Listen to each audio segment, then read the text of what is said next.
extraordinary nation here in the United States. And I know folks who are watching this on the live stream may not be able to see the audience, but I can. And I just want to say that it really does represent the face of the United States. And that is, that doesn't make you excited about the future of the bioeconomy. I don't know what will. I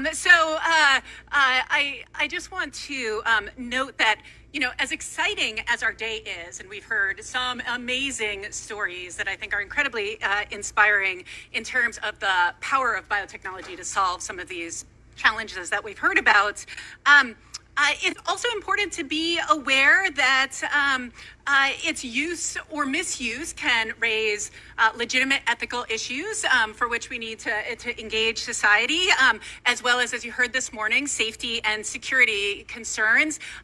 We heard a lot in the first panel about making sure that in U.S. leadership, we are building the future of biotechnology and biomanufacturing on our values. And so I want to ask each of our panelists, quite unfairly, because it's an incredibly complex issue, in 1 or 2 minutes, to talk a little bit about how you think about ensuring that biotechnology is rooted in our values, principles of equity, ethics, safety, and security going forward.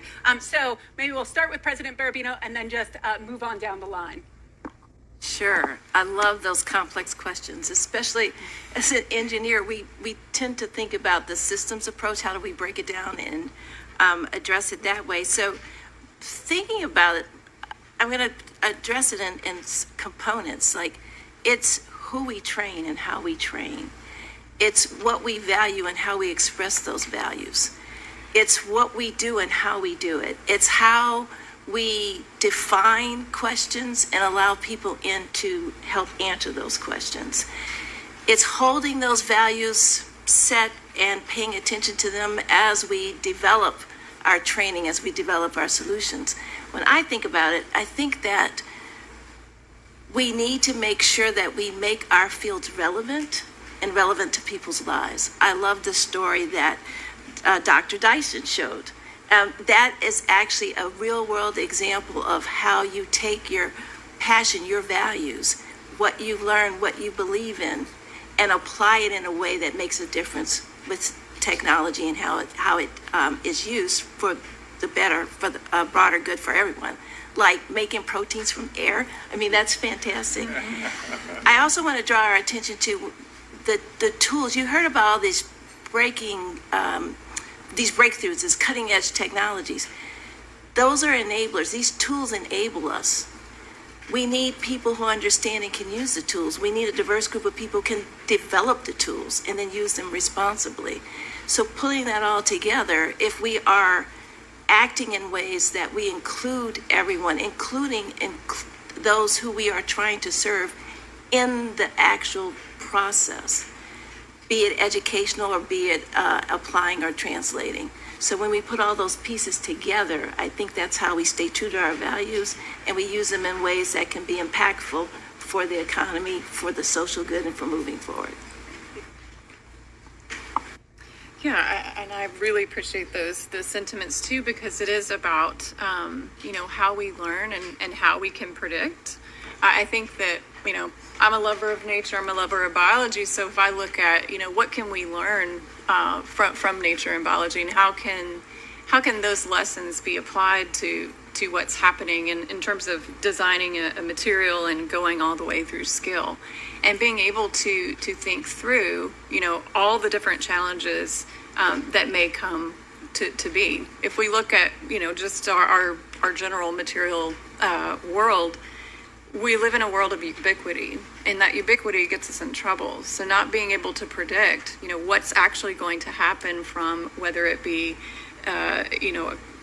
disparity, climate change, all these things have an impact. So being able to actually take the time to predict and model out, how these different pieces go. We live in a very exciting time right now, where there are a lot of very exciting goals that are coming up, and we have one as well. We want to take out 25% of CO2 from concrete by 2030, and it is a significant load to how you do that. And I think that that's where right now we have a responsibility in our time today to really look at how are we going to go through solving these challenges, because in our world, we know that there's some urgency that we have, and we have a lot of excitement and a lot of opportunities. So this is the time to rein in on that and actually be able to put some plans together by learning from our past and learning what nature actually can teach us. Great, thank you. And I'll just build on it and really focus on 3 points: biosafety, bioengineering, and consumer perception. So on the biosafety side, I mean, we today make over 20,000 tons of material a year from highly engineered organisms, and that number is growing dramatically every single year. The standards and the regulatory bodies, I think, do a great job holding us accountable to ensure the biosafety of those processes is absolutely done with full integrity. So I think of that as, yes, there's lots of noise, but the standards and the regulatory bodies working with ethical companies, I think, are actually doing a good job on the biosafety side.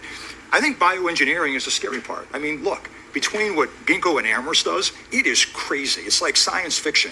You could literally, I mean, we just had Eric Schmidt at our offices, and we actually put him in front of a screen, because you could literally type in whatever genetic code you want to get the organism to do what you want. So imagine that. Whatever you want ACTG sequence to be, however long you want the string to be, you could sit there and program it with a simple language where you tell it what you want it to do. It's pretty scary. So there, I think there's a lot to do in the industry to come together and really establish standards for how programming genetics over time is going to be safe and done in a way that's transparent so the world feels it's safe. So I think there's progress to be made there, and it needs to be done as an industry and with government support. I think the last one is probably the biggest problem to solve. Right? The biggest problem to solve is really consumer perception. So people ask me, well, why did you build brands in the beauty industry? It's actually really simple. I needed for biotech and bioengineering to go mainstream. How do you make it go mainstream? You make it sexy. How do you make it sexy? You focus on beauty and fashion. When you focus on beauty and fashion, all of a sudden it becomes mainstream. And then you partner with amazing people that have big voices that are credible. So when they say they're using bio-based material and that it's better for you, the world shakes its head and says, oh, can we get more of that? But I think that's the final frontier. It's the perception issue, and it is a global issue. It's not just a U.S.-based issue.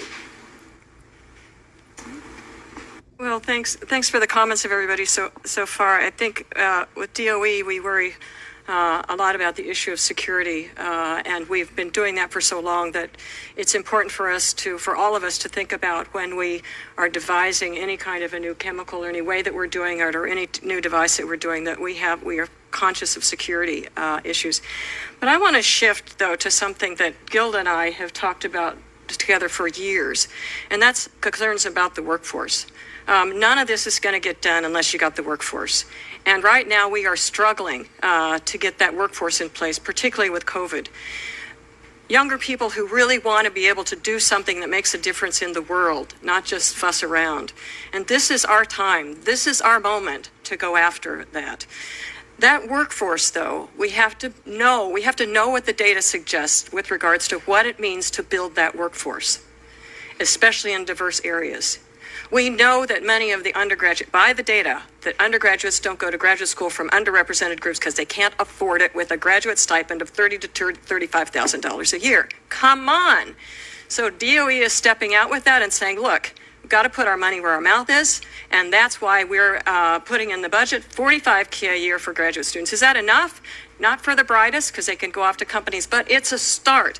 We can get all the other agencies and the government on board to do this, because we can't continue to ignore that $10 an hour for the brightest kids in our country is not enough if they're working 60 hours a week. So I think we really have to take this very seriously. We also need to look at the data with regards to what it's like in many of our research groups or graduate departments, where our minority students are left off to the side, have very few peers in the group to help them along. You know, we can talk about mentoring, we can improve the mentoring, but it's peer to peer. If you have underrepresented groups in your labs, in your departments, you got to make sure that people are talking to them.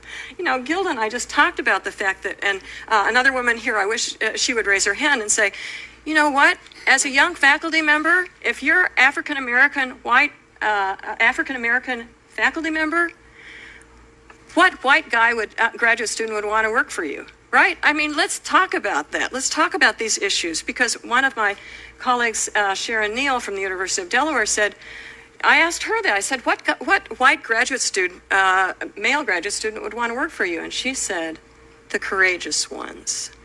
The ones that are willing to take a risk. This shouldn't be happening. You know, so I think there's just a lot of change that we have to be serious about, especially if we have more and more community college students going into it. And NSF is just wonderful in helping this area too, but we can do more. And DOE, we recognize that, particularly with Justice 40, where we are making sure that every FOA that goes out, every NOI that goes out, shows that we are committed to diversity and whatever you put your money into, whatever city you put your money into, whatever business you put your money into. So I'm really passionate about this, if you could tell. But I think we have to take this really seriously. It's about time to do that, especially with the money that's coming in right now. It's not just widgets, it's not just toys, it's the people. I see people in the audience like just itching to cheer, but they're like, I'm in the White House. That wouldn't be appropriate. So it's okay to cheer. Erwin, go ahead. Well, so first of all, I couldn't agree more with what Jerry said just now. And frankly, I couldn't agree more with what all of my fellow panelists have said so far. It's hard going fifth for this type of a question, let me tell you. But, you know, as I listen to this, as I listen to the comments that have come before me, and by the way, Jerry, I think you would agree with this. It's not just about the workplace at the undergraduate setting or the graduate setting or in the faculty setting. It's how do we inspire students at the K through 12 level to become excited in this and find themselves in a formidable but appropriate workplace setting so that they can have the opportunities once they get into undergrad and grad. But as I listen to this conversation, you know, I wrote down 3 words, right? Carrie, I wrote down, and they're all P's, and they're not public-private partnership, which is the last thing you asked me about. So they are people, perspective, and principles. So to me, as I think about what I've heard, and as I think about the question that you raised, Carrie, you know, it starts with people. Right? And it is so critically important when we think about the research experiences that we're trying to create, when we think about the next generation of biotechnology tools and capabilities that can give rise to the next bioeconomy for the future, that you have that diversity of thought that's baked into that from the start. You can't build this and then they will come. We've tried that for far too long and failed miserably in the process. And so we need to think about ways in which, what are the strategies, what are the steps that we're going to take to be able to create that workforce from the start, and recognize that when you think about people, you're meeting people where they are, right? It is, we for too long have said, oh, we're training people to get a PhD, and we're also training people to get a master's or a bachelor's or a community college degree. Why is it an and? Why is it, you know, an afterthought? It sounds as an afterthought. It sounds dismissive. We should be thinking about meeting people where they are, because there's talent at every level that can contribute to a STEM workforce and that can be STEM driven in terms of being able to contribute to the next generation of biotechnology solutions and the next generation of bioeconomy. So why do you need that diversity of thought? Well, it brings in multiple perspectives, right? Lived experiences, lived perspectives that can be brought to bear, whether it be your experience in Hurricane Katrina or it can be your experience in another setting, right?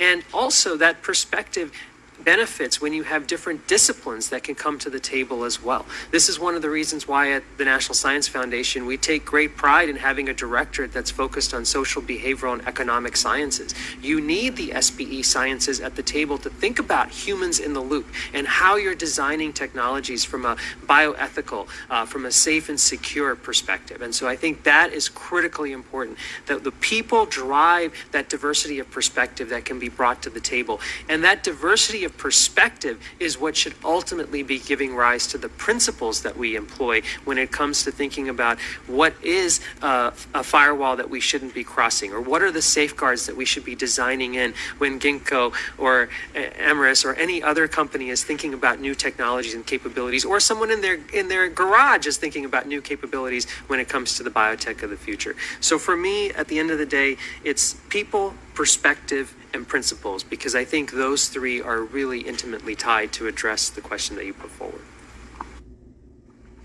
Well, if it's tough going fifth, what about sixth? So, Anyone can do it. oh, thank you. So what I'll add to this, a lot has been said already. So what I'll add is wherever you are playing in this space, know why you exist, your organization, your company, your research institute, and use that to drive how you build and how you grow. Use that to inspire people. And at our company, every Friday, we have a company-wide moment of gratitude.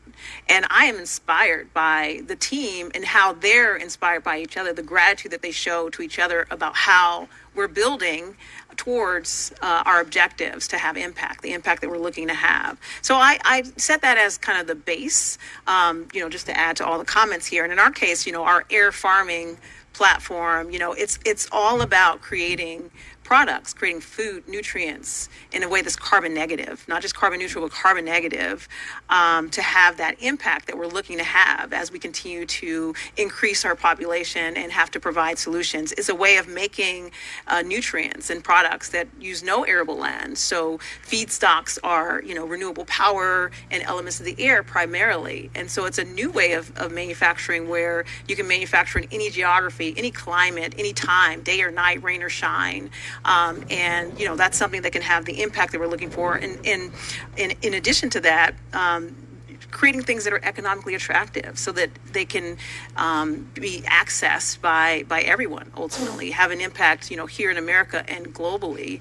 And that economic attractiveness was the thing that allow us to scale to have that impact on producing things that are cleaner, that are greener, and better for both our progeny and for the planet.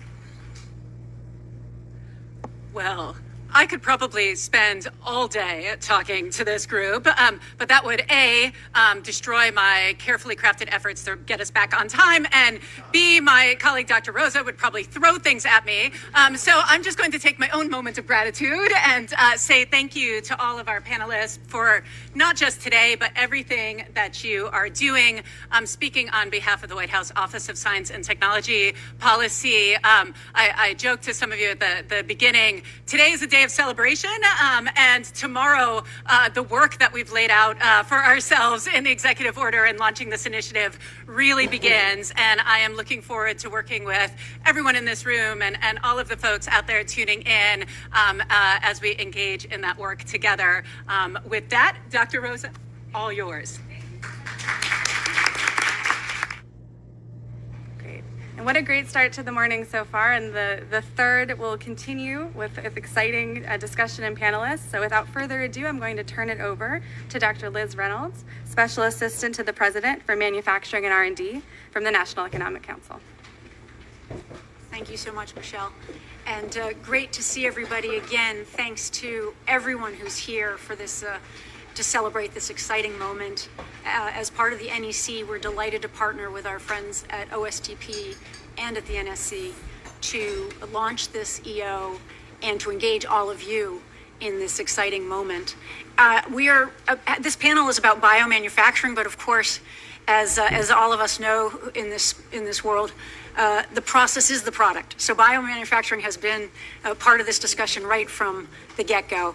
But I think that the importance of this panel is really about getting into what we've heard early on from White House leadership and from some of our other agency leaders, which is the how of building this industry, building bioeconomy capabilities in this country. And this panel is really about trying to drive home what does it mean to do this? And I'm really excited to have everyone here. I'll briefly introduce them, but again, I think you can find their bios on the website. But our goal here in the next hour or so is to talk about some of the topics that have already come up, but how do we actually take the R&D and move it into invent it here, not just invent it here, but make it here? What are the challenges that we have to actually doing that? And what are some of the policy ideas that people have that will help us advance this agenda? So let me just briefly introduce the panel. To my right, Dr. Christoph Schiller, the CEO of Geno, a biomaterials company. To my left, Dr. Tia Lyles-Williams, CEO of Lucas Pi Bio, which is a contract manufacturing company for biopharma. To my right, Dr. Doris Taylor, CEO of Organomet, which is a regeneration medical bio company. To her right, Barbara McQuiston, Deputy Chief Technology Officer for Science and Technology at the Department of Defense. To my left, Stephen Crosby, CEO of Danimer Scientific, a bioplastics company. And then finally, to my left, Dr. Doug Friedman, who is the Executive Director of BioMade, which you'll hear more about, which is a public-private initiative here in the country. So I'm going to start by having every one of the panelists give a few minutes introduction to themselves and to their company, so we have a sense of the breadth and depth of the biomanufacturing interests and capabilities here. And so I'm going to start, if I might, with Doug. I'm sorry, with Christoph. Right. Well, first off, pleasure to be here. A wonderful moment in time for this industry and for this country. I think prioritizing biomanufacturing is a key strategic initiative. I'll give a little bit of background on myself. So I'm first generation, born here in the U.S. The comments earlier on immigration, I can't support enough, coming from two parents who came to this country with a dream of providing an opportunity for their kids and what their kids could do. So I did my journey through Research Triangle Park at Duke University, went out to San Diego for my graduate studies, and had an idea to start a company about 20 plus years ago. And thanks to the National Science Foundation and an SBIR grant, I was able to actually do that. So Geno is an example over a long history of another one of these scenarios where government funding to support innovation and entrepreneurship really does make a difference. The company would not be here today if it wasn't for that. So we're very thankful of that. The company today stands at the forefront of delivering the technologies that will enable large-scale, large-volume manufacturing of widely used chemicals and ultimately materials that are derived from those, to be able to do that from renewable inputs instead of hydrocarbons. So we speak about topics like decarbonizing sectors of the chemical industry and so forth. We've actually commercialized 3 different products today. First product, and I'll give you an example of that, over about 4 million liters of installed capacity that's being put in place, over 100,000 tons of product that will be produced, and I'll give you a feel for where that goes in a moment and one of the examples around that.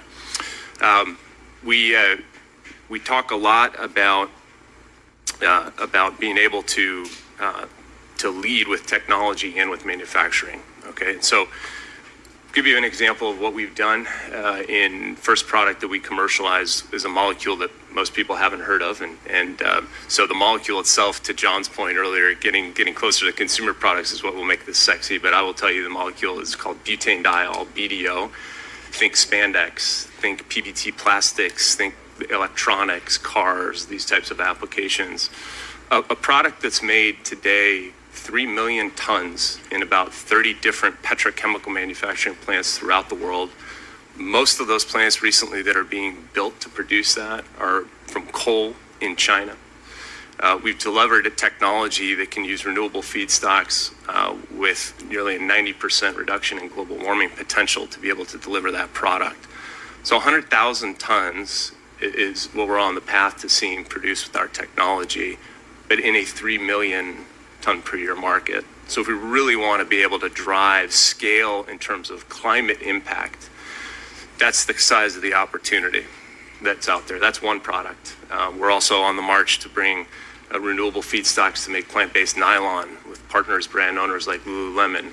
We're on the march now to provide alternatives to supply chains that are dependent on palm oil with partners like Unilever. to be able to drive those forward. So the possibilities for what we can do with biomanufacturing are substantial. The asks, I would say, are very similar to what you've heard in a number of cases, which in this case, I'm going to focus on the biomanufacturing level, which is really to provide support for the creation of large-scale commercial manufacturing infrastructure. There is a need for scale-up, absolutely, and you're going to probably hear that from others as well, but large-scale commercial manufacturing on the basis of the lowest cost feedstock in the world for renewable feedstocks, which is right here in the United States. So we're blessed with an innovation ecosystem that's amazing, but we need to be able to manufacture here in the United States. So opportunities to drive that, as well as opportunities to pull demand for these types of products. Most of the molecules that we'll make with biotechnology, many people won't know, but a lot of the products that they buy, and even a lot of products that the government buys, for example, they will know. I'll give you a simple example. If you just look around in the room, we have a number of flags. What are those flags made of? Probably made of nylon or a polyester that probably came from crude oil. That probably you won't even be able to know where that crude oil came from when you go and try to find out where it came from. So there's also an opportunity here for supply chain transparency, which is critical right now for a lot of brand owners. So I'll leave it at that, but thank you for the opportunity. Thank you, Christoph. I hope our procurement folks are watching. There you go. Okay, Tia. Yes. Good afternoon, everybody. Got you. Good afternoon, everybody. Dr. Tia Lyles Williams, founder and CEO of Lucas Pop Bio. First, I want to thank you for allowing me to be here today and share what we're doing at Lucas Pop Bio. I want to thank my supporters that have came today, EMSCO Scientific, Berkeley Lights, Heliplex, Jefferson Institute for Bioprocessing, University City Science Center, and special guest 54 Gene and Philadelphia OIC.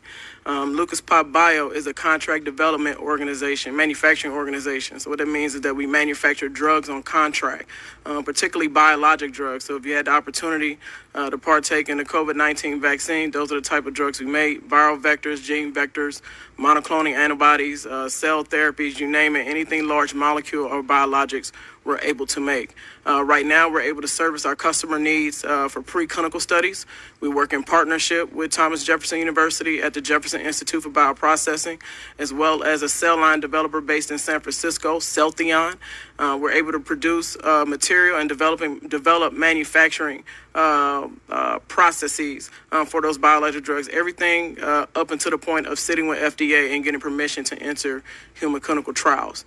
Most recently, we just announced our CGMP facility that we're building out, 80,000 square foot bioprocessing facility in Southwest Philadelphia, PA. So this is an urban minority community of marginalized community members. It will be a full life science park. We're not only having Lucas Pop Bio, but the other anchor tenant would be Heliplex, which is an accelerator for life science startups to actually come in and manufacture their prototypes, so particularly seed-level companies. And then it will also double as a workforce development program that we'll get into later. And then the last piece of that campus is affordable housing with mixed retail. So first-time homeowners, people that need that discounted leverage for the salaries that they bring in, and then also a section off for people participating in workforce development that may need some additional help while participating in that program. Just to give you a bit of background, my education, I'm an alum of Howard University, where I study biology. I have a master's in business from Full Sail University, a master's in regulatory science from University of Southern California, and just received an honorary doctorate from Thomas Jefferson University. I think I'm the face, or I am the face of what biotech is looking like now, what it's going to look like next as we move forward. But this is not anything new. It's just something that's been ignored. So as we talk about equity today, I just want to remind or offer a little bit of insight to say this really, medicinal procedures and surgical operations really begin in Africa, particularly Egypt. They were the first to discover things like cancer, syphilis, chlamydia, surgical operations to mend bones. And then as we move forward, African Americans and people of African descent continue to participate in this industry. You have Dr. Percy Levon Julian, who was the first African American man to own a biomanufacturing facility, but also developed a mass production process for cortisone and progesterone. So he is the real grandfather of the biopharmaceutical industry. You have Dr. Charles Drew, who invented the blood banking system and how we do blood transfusions that we still do today.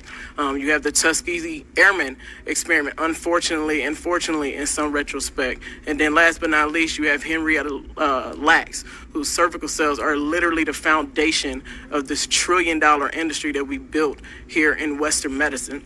And so I just want to impart on you to remember, as we talk about manufacturing, to make sure we continue to talk about the equity piece, but also understand that the Industrial Revolution has always involved African Americans from down south, unfortunately with slavery, with the cotton, all the way up to the Industrial Revolution back in the day when folks started migrating up to the Midwest to work in the steel mills and some of the other industrial companies at that time.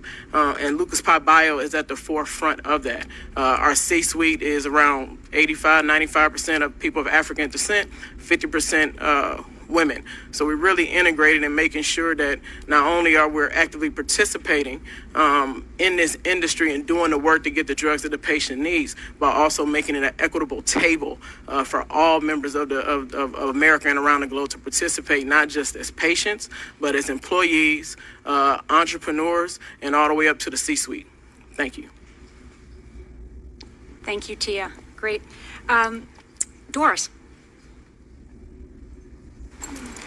I'm Doris Taylor, CEO of Organomet Bio. Organomet is bioengineering on-demand, personalized replacement hearts. Why? Because heart disease is the #1 killer globally. In this room, half the people in this room have heart disease. Look to the right, look to the left. If it's not the person to your right or left, it's you. Half the people in this room, and the number is increasing after COVID. 1/3 of the deaths in the U.S. every year are from heart disease. And the only definitive treatment for heart disease at its end stage is a heart transplant.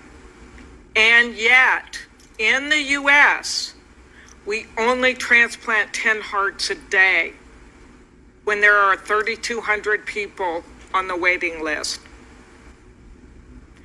And that means, and you take drugs every day for the rest of your life to prevent rejection. That means if you can't afford those drugs, if you are too old, if you are too sick, if you're not sick enough, you will never even make that list. My goal is to change that. We are building on-demand, personalized replacement hearts. We're biomanufacturing those in the U.S. We've proven we can do it, and now it's about scaling it up. So I think about biomanufacturing, and I want to emphasize the bio aspect of that. And the fact that we're talking about building therapies that are going to go into people's bodies and potentially promote a cure. For the first time, we can biomanufacture cures, but those are expensive. And that means we have to be able to scale up and build reagents and build tools and build hearts, build complex systems that are safe, reproducible, and that I'm willing to use in my mom or my daughter or my son, and therefore I'm willing to use in yours. As a result, we have a level of, we can't give a heart or cells or biologics to someone and take that back. We're putting those in to last for the lifetime of a patient, and so we have to build them to last for the lifetime of a patient. It's a new world for biomanufacturing. We've already seen examples of it. You heard EpiBone earlier today. And that means we have to have a new view of manufacturing. We're beginning to build that. Dean Kamen, Army, BioFab, is building that in one instance supported by the DoD. We have to change our paradigm. We have to be able to build complex systems, educate people how to work on those complex systems. Do you want somebody who doesn't quite know what they're doing building your heart? I don't think so. And we have to think about the fact that it's not a traditional business model. It's not a 5-year, $100 million, I'll give you your drug, I'll give you your heart. You don't want the heart I build that way. What I've said is you don't want the Rube Goldberg heart. You want the one that's going to beat every minute of every hour of every day for the rest of your life. And therefore, you want me to spend what it's going to take to get this done. I can't do it alone. It's going to take partnerships. And I heard so many things in this room today that are the necessary partnerships. And then the final thing I want to say is I grew up in a single parent family in Mississippi. I didn't go to school on the East Coast or the West Coast. I went to school in Mississippi. We have to recognize that new ideas and new capabilities don't just exist on the East and West Coast. They come from throughout this country, from people who look different and act different and are different, and that's what makes us better. Thank you so much, Doris. Steve. Thank you, Liz. Good morning. I'd like to thank the White House for allowing me to represent Danimer Scientific and the bioplastics industry on today's panel. We've all seen the images of trash piling up on the beaches all over the world. This is a pet peeve of mine and why I'm here today. Our company is working to fix this issue. Danimer Scientific is a leading producer of PHA, a renewable and biodegradable plastic that can be used in a wide variety of applications. A few examples include drinking straws, snack food and candy packaging, and coatings for paper products that require moisture and grease barrier. We've got partnerships with many global companies, including PepsiCo, Mars, and Bacardi, and we're creating innovative solutions that brands can use to reduce their impact on the environment.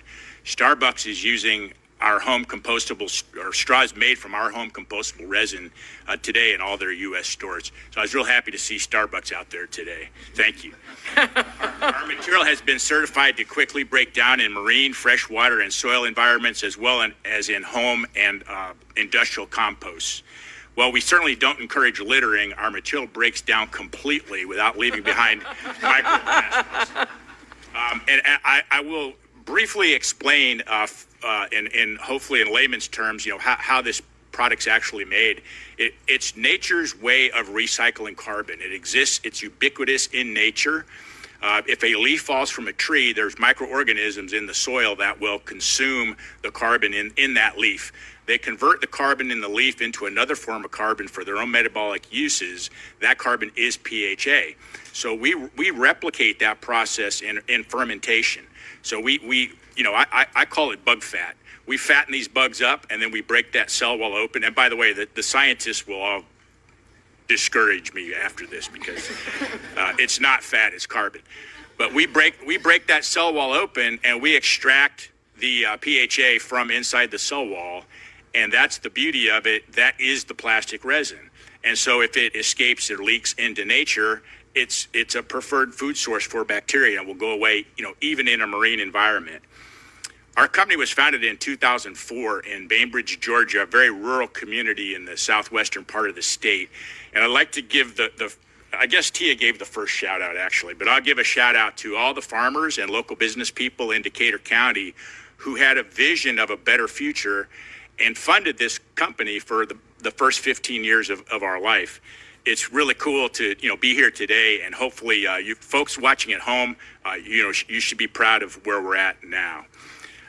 Since 2004, we've invested hundreds of millions of dollars into PHA and created hundreds of STEM-related jobs. In 2018, we purchased and began retrofitting a shuttered fermentation facility in another rural community, Winchester, Kentucky. In 2020, we began shipping degradable plastics from this facility.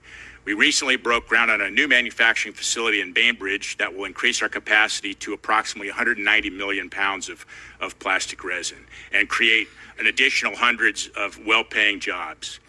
In 2021, last year, we also acquired a company in Rochester, New York called Novomer, a startup that has developed a complementary PHA that will help us increase capacity and target new markets. We're proving that bio-based manufacturing can not only create sustainable products to help the public and private sector achieve our ESG goals, but also help improve livelihoods in rural communities.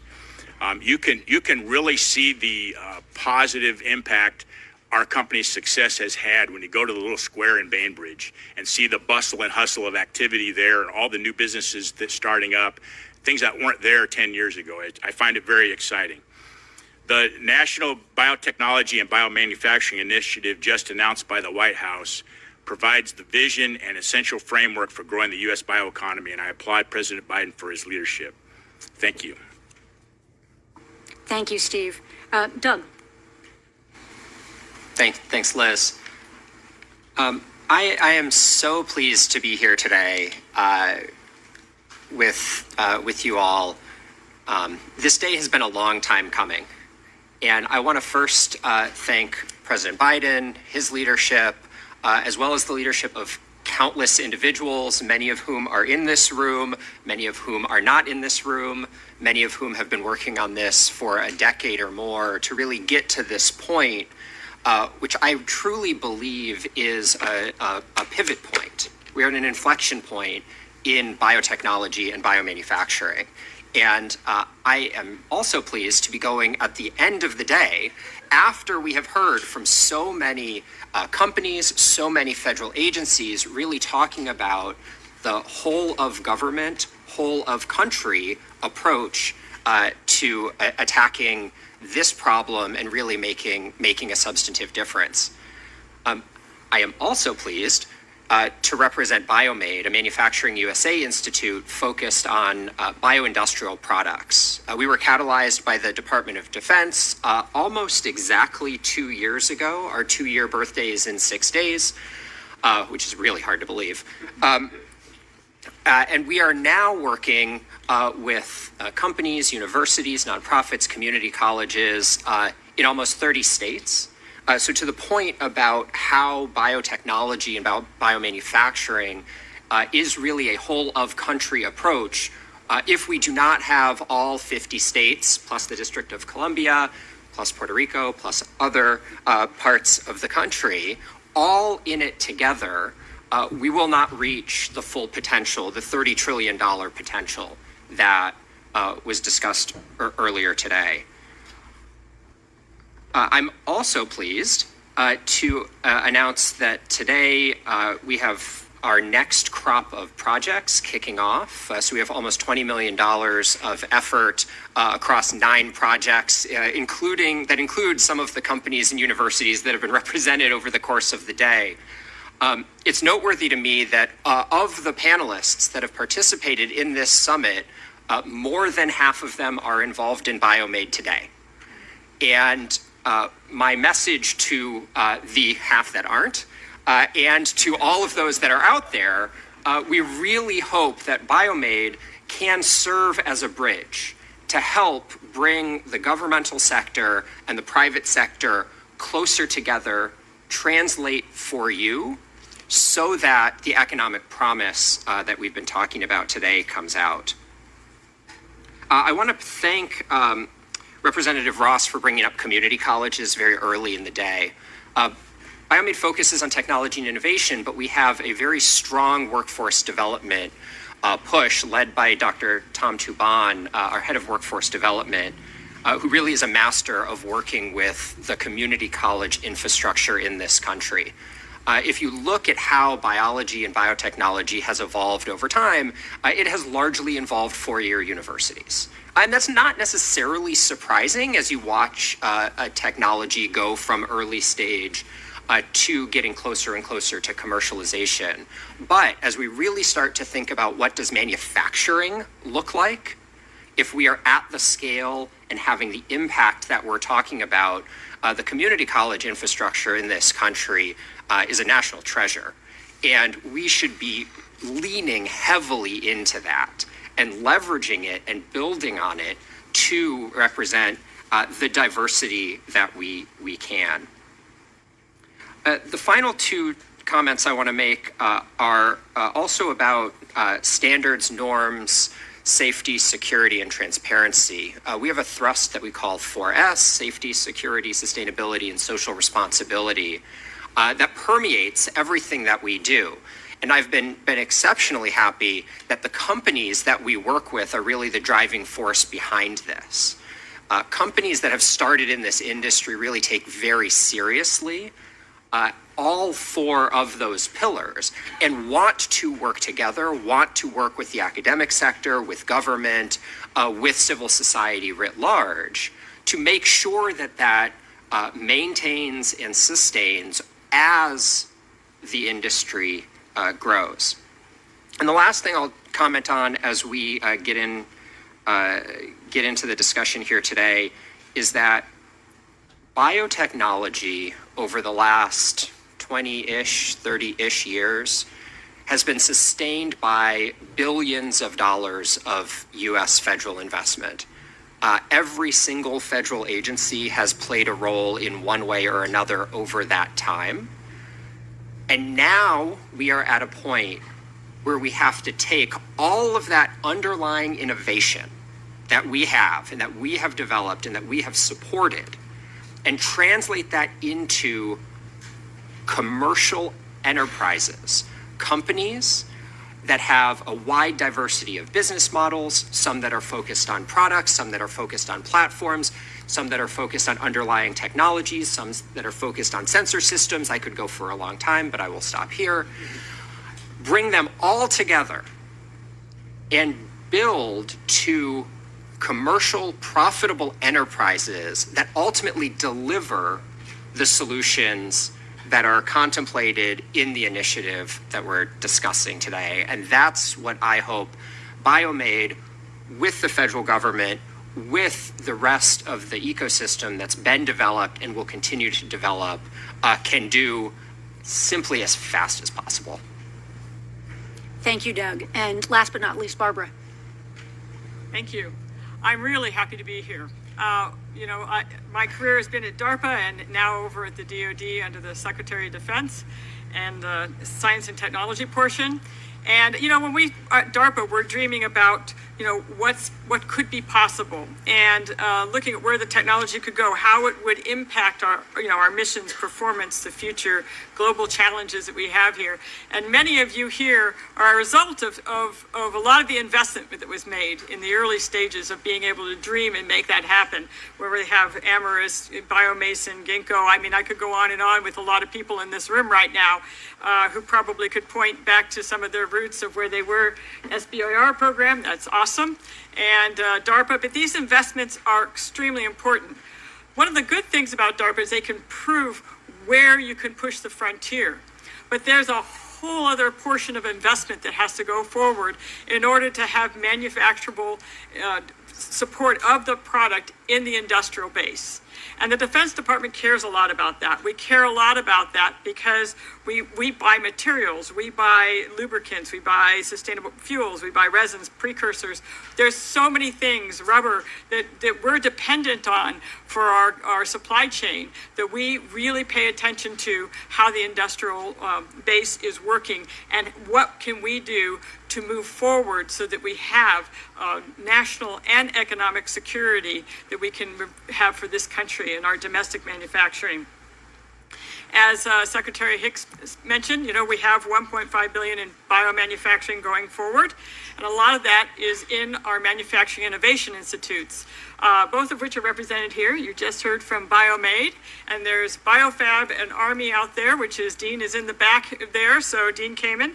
And these sort of investments are where we can have public-private money coming together, where the Defense Department can put their manufacturing challenges forward so that we can create an ecosystem around key areas of biomanufacturing to de-risk the manufacturing and help accelerate both the scaling up and the scaling out of this technology, because it really is something that's going to change the whole paradigm of how we look at many of the things we do across the board. So it's hard to even list all the things that this touches for the Defense Department and for all of us in this nation. But having the ability to produce that ecosystem, to have the companies and the universities and the large companies that have needs across the board come together and work on doing this together, on getting these hard challenges and addressing them, is key. When I think a lot about one of the things that's the key basis of why we're here right now is because this has become taking biology and putting it into a predictable engineering practice. And that's the basis of what we're looking at. But what we can manufacture is also key. When we look at being able to synthetically make rare earth metals and other things, that's a catalyst for so many of the other industries that we need to move forward in clean energy, electrification, other things. So this is a huge portion of security for this nation. And so how we step out on that is going to be key, but we have to catalyze it. We have to bring together the public-private partnerships. We also have to care about where we're getting the workforce and where the future is, and in a lot of the STEM education that goes on. We have a lot of efforts in this. We work, an example is the FIRST Robotics program that Dean Kamen has, where you're looking at being able to touch tens of thousands of students and giving them challenge in competing in robotics, 3D printing of biomaterials, learning basics of how tissue and organ manufacture can move forward. What you really want to do is be able to have the STEM education in place so that the students from the next generation can see themselves in this industry and moving forward. We can have the next Doris Taylor out there who has a dream of where they want to be and can see themselves in that dream. And this is going to be incredibly important. We also need to tap into what we have, which we're looking at relative to certification and training programs. Where are we going to get the workforce from? And how are we going to transform the biomanufacturing technicians that we need today, working with community colleges, universities, developing all of the materials that are needed to move that forward. So all these things come together as well as the individual investments that we have with specific universities, Arizona State, Boston University, UC Santa Barbara, that are developing K through 12 student teacher training courses with the community colleges and university activities all around biotechnology. We have a center of excellence in biotechnology at North Carolina Agriculture and Technical State University. All of this is helping move together education, workforce development, and the industrial base that we have. And this is really exciting because in the end, everybody will be looking at us saying, well, of course everything's biologically manufactured. I'm from DARPA. I understand this. When we started off with automated car driving, it was like, people thought we were nuts. Now everybody's like, well, why doesn't my car park itself? So someday you'll be in this room like I am now, and everybody else will be saying, of course, everything's biologically made. Of course, we're using CO2 and all of the things that are a problem right now into an opportunity. We have that chance to transform the nation and to transform how globally we approach these challenges. And I'm very excited to be here, and I'm honored to be here in a room of such great people that are actually helping us move this forward. So thank you. Thank you, Barbara. We're going to shift now to one of the topics that's been, I think, present throughout the day, and that is the issue of capital and scale up. This has been a challenge in not only in this industry, but across the board for the U.S. We have an incredible startup ecosystem. Our scale-up ecosystem leaves a little bit to be desired. We have companies here on this panel that range from 2 years old to 20 years old, and I think they all have really worthwhile experiences to share with us about their capital challenges and opportunities and the scale-up challenge that they see. So I'd like to start with that conversation. I will ask the panelists to be a little bit tighter with our responses. I love hearing from this panel, and we have a lot to say, but let's try and keep things to a a couple minutes. So I'm going to start with Christoph. Christoph, you talked about being, starting 22 years ago and the challenges of commercial production in particular, which we know other countries are much more aggressive about supporting companies and others in their commercial production. Can you talk a little bit about your pathway? Yeah, let me share I think the story of BDO in a little bit more detail to give you a feel for that. We today face this scale up challenge in terms of the U.S. and where the opportunity sits, and in that I think we have 5 scale up programs that are underway today. They're all being scaled up in Europe. We have originally when the first commercial facility for BDO was built, it's in northern Italy, 30,000 tons. It was about a $150 million capital investment to go build that facility. And fortunately, though, there's a great example today on BDO where that's being scaled up in the U.S. So there's a 65,000 ton per year facility that's being built by an entity called Core, Q-O-R-E. It's a joint venture between Cargill and Helm, which is the largest bulk distributor of chemicals globally. And it's in Eddyville, Iowa. And why is it in Eddyville, Iowa? Because I'll highlight a couple things that are really important when we think about commercial scale and at the volumes that we're talking about, which, to be honest, are still small relative to what you're competing against. Okay, so you really need to think about low-cost feedstock. You need to think about infrastructure, and you need to think about renewable energy. And why renewable energy? Because the existing petrochemical industry, what they will do is they will switch to renewable energy and claim a lot of positives from that. And that's a good shift. We need to see that. But that also means that if making bio-based products, if we're not using renewable energy, we're exposed, right? So you're exposed to that. So I was great because wind power, huge investments were made into wind power. Why Eddyville, Iowa? Cargill has a very large biorefinery that sits in Eddyville, Iowa, that provides low-cost feedstocks, right? And ultimately, this plant will provide value-added outlets for farmers in Iowa. It'll create probably 50 skilled jobs to operate that type of a facility. So it's a great example, but it gives you a feel of the scope of that. And that's a $300 million capital project, right? And again, that's just a start in a very large market opportunity. So that scale-up challenge, we're seeing a good example here in the U.S., but over in Europe, we see a lot more demand pull for products, a lot more recognition around climate and carbon and how to account for that and how to address those issues.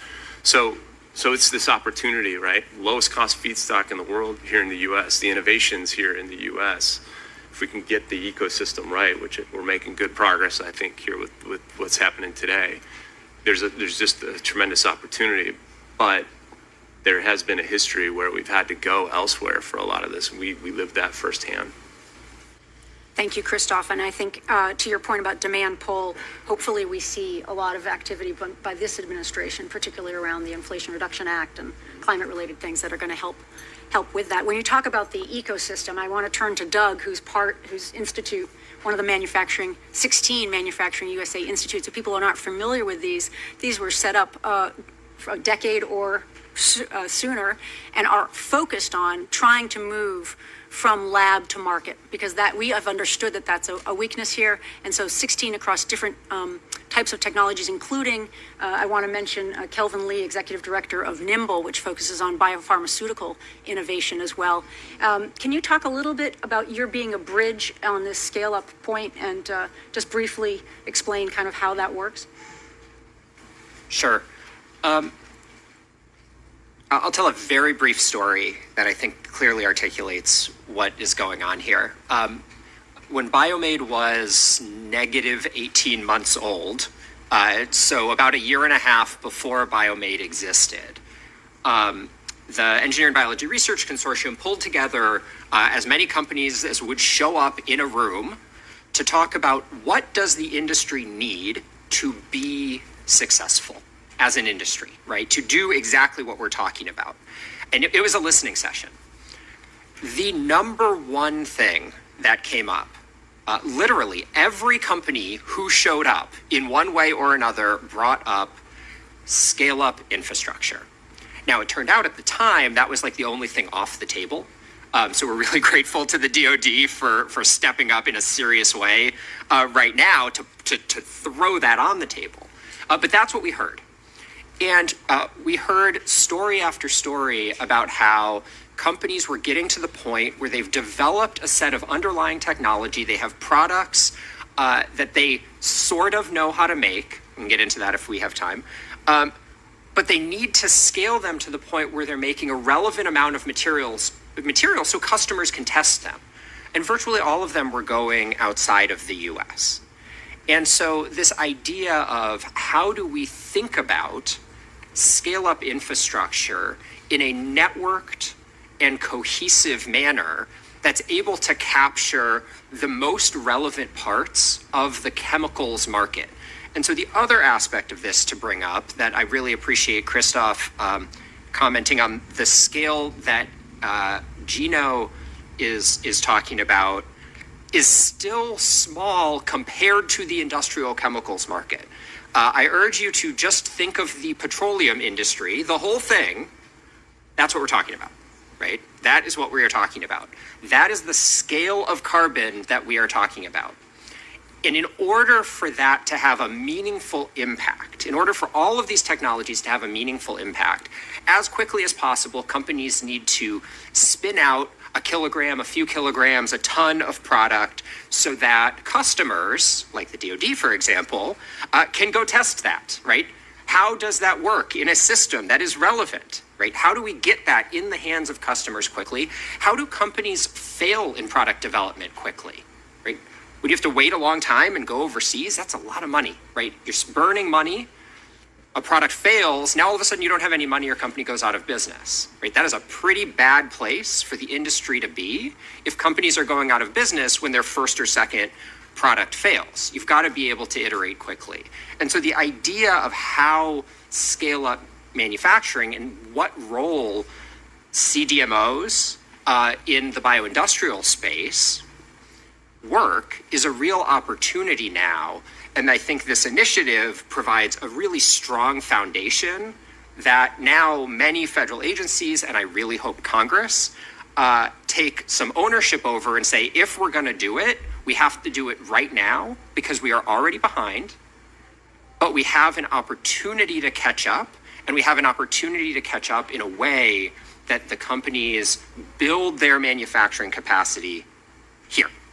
I'll add one more comment to that, and that is that we care a lot about what the demand signal is too, because for the DoD, if we need to have it in the industrial base. If you can't make it, we can't buy it, and it doesn't help us. So we're launching the Tri-Service Biotechnology for Resilience Supply Chain with $270 million over the next 5 years in order to be able to bring that bio-based materials, fuels, fire-resistant materials, polymers, resins, we can go on and on as to what we have and what our need is, but to start to bring that into the supply chain, because that demand signal will be huge as far as being able to qualify it, get it into the system, and have it there for the DoD and move it forward. So I think that's one of the things that we're doing right now that'll be helpful.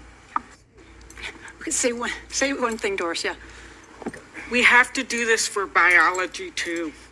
We have to think about the bioproducts. Great. Okay, speaking of, thank you for that, the bioproducts and also CMOs, et cetera. Tia, you want to talk a little bit about your finance pathway? Sure. So just in response to that, for a CDMO, it takes a great deal of investment. So for instance, we're a startup. Our startup costs $130 million. Now, while this is significantly cheaper, right, than some of the larger CDMOs that are building facilities for $800, $900 million, it still is a struggle, right? Traditionally, CDMOs in the U.S. have started out as biotech companies with products that may have failed or they may have not wanted to move forward for whatever reason, so they transform into CDMOs in order to provide a return on investment for their investors. Unlike us, with Lucas Pot Bio, we're starting out as a CDMO on purpose, right? Our primary goal is really to service the needs of life science startups that need to build these prototypes so they can get in front of FDA and push it through human clinical trials and then get it out in front of whatever regulatory agency for the commercial market. So it's two things with CDMOs that comes with growth and scale. One is obviously the startup investment to build this monstrous facility that we need to build to manufacture all these different type of molecules. But the other part is the investment into the startups and the small and mid-sized biotech companies so they can afford the services that we offer. And then the last but not least, even with government contracts, the other part to make this thing work as far as the bioeconomy is requiring that some of these larger players that get these contracts so often, whether it come from BARDA, DARPA, DOD, we've actually responded to a request for information concerning how we would be able to participate and be beneficial to Biden's order, bringing manufacturing back to the U.S. and more importantly, helping to manufacture some of these vaccines for COVID-19 and what else is coming our way, right? Is that COVID-19 is definitely not the first, and it's obviously not the last as we have the onset of other things coming along, including the monkeypox.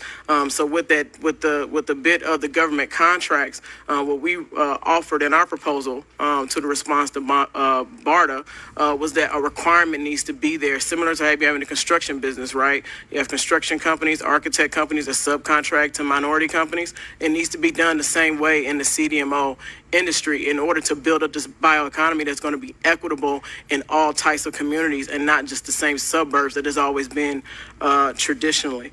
And then last but not least, making sure that DEI and that equity is built in not just in subcontracting, but also the way the larger company looks. So we can't have the same faces at the C-suite. That needs to be diverse. When you build in this equitable piece and this diversity piece, it really does circulate that dollar, right? That's how it used to be in the past. That's how you have, cities that used to thrive, like Gary, Indiana, where I'm from, Chester, PA, all those Rust Belt towns. They thrive because they had a diverse community with a diverse economy where a dollar constantly circulated before those particular industries were taken away. So again, to summarize, there's two things for the growth and scale and what we're asking for the U.S. to do. Inject that money into the life science startups, including myself as a CDMO. And then also the other part is there need to be some type of financial support to build these facilities in order to improve the workforce and improve the local bioeconomy within these communities. Thank you. Doris, did you want to have one word on financing? Financing companies in this space is not a five-year traditional business model. And we're going to have to think about it differently. We're going to have to acknowledge that building biology is not the same as building small molecules. I love molecules. I love all of the things we're talking about. Molecules are not cells, they're not tissues, they're not organs. And the level of complexity and the pathway forward is different, expensive, and we have to start government.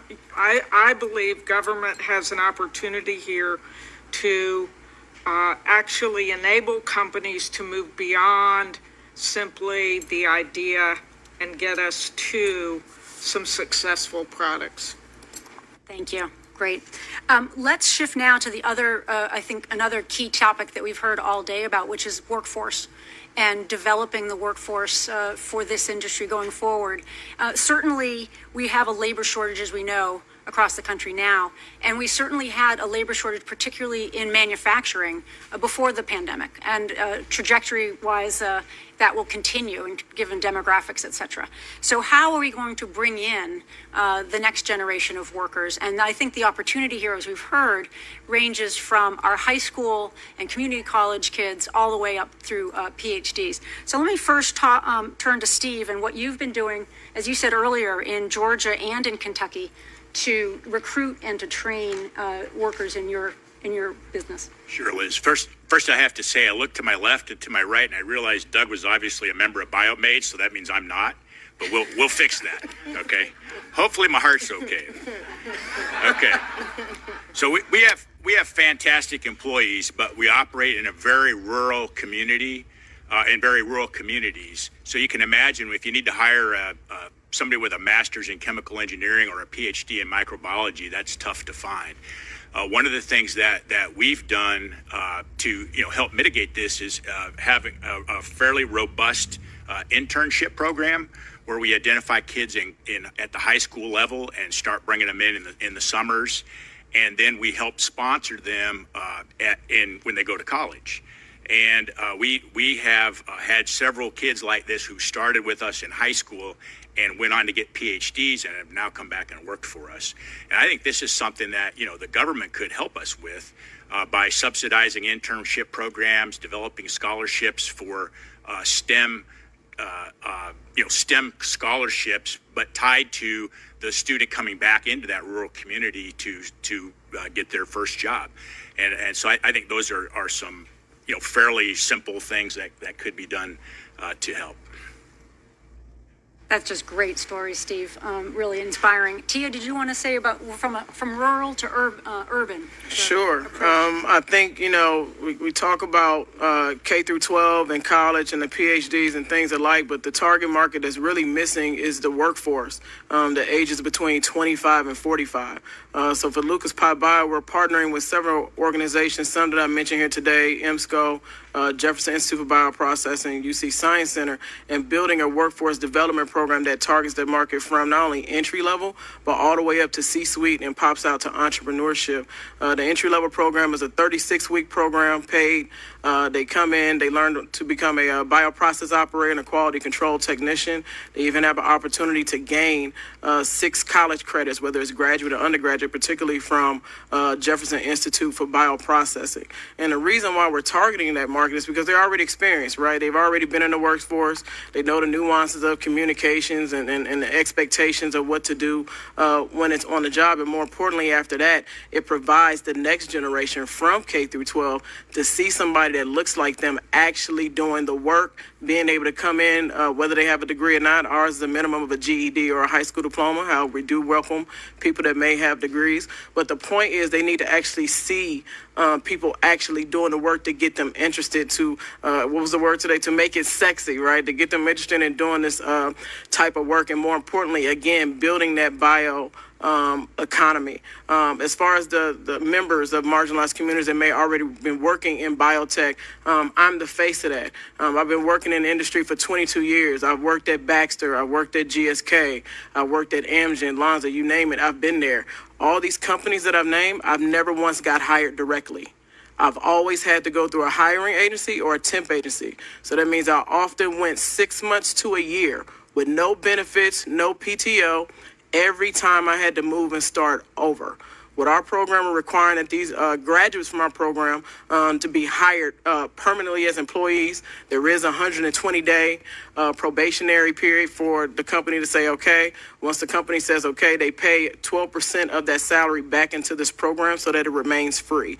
We'll be piloting this program next summer in the city of Philadelphia. We already have employers attached to it. Lucas Pi Bio, obviously, we need around 250 people when doors open in 2024, so we'll be doing ongoing hiring. We also have Delaware State University as a participating employer with their molecular lab that they have down in Wilmington. And then one of the biggest employers that we have committed to date is Spark Therapeutics.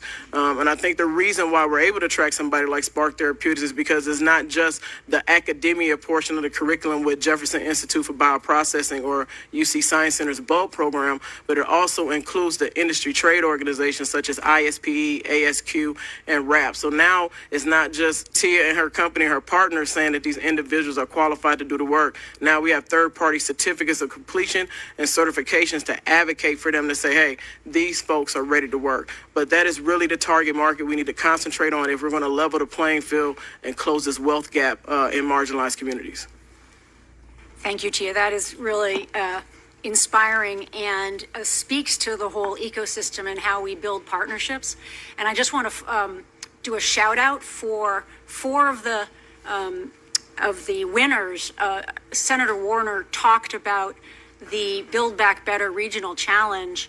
And just a few weeks ago, EDA announced the winners. This is a really impressive investment in a type of area where communities have competitive advantage and can build out community work. And we have a number of the winners here from Virginia, Oklahoma, North Carolina, and New Hampshire.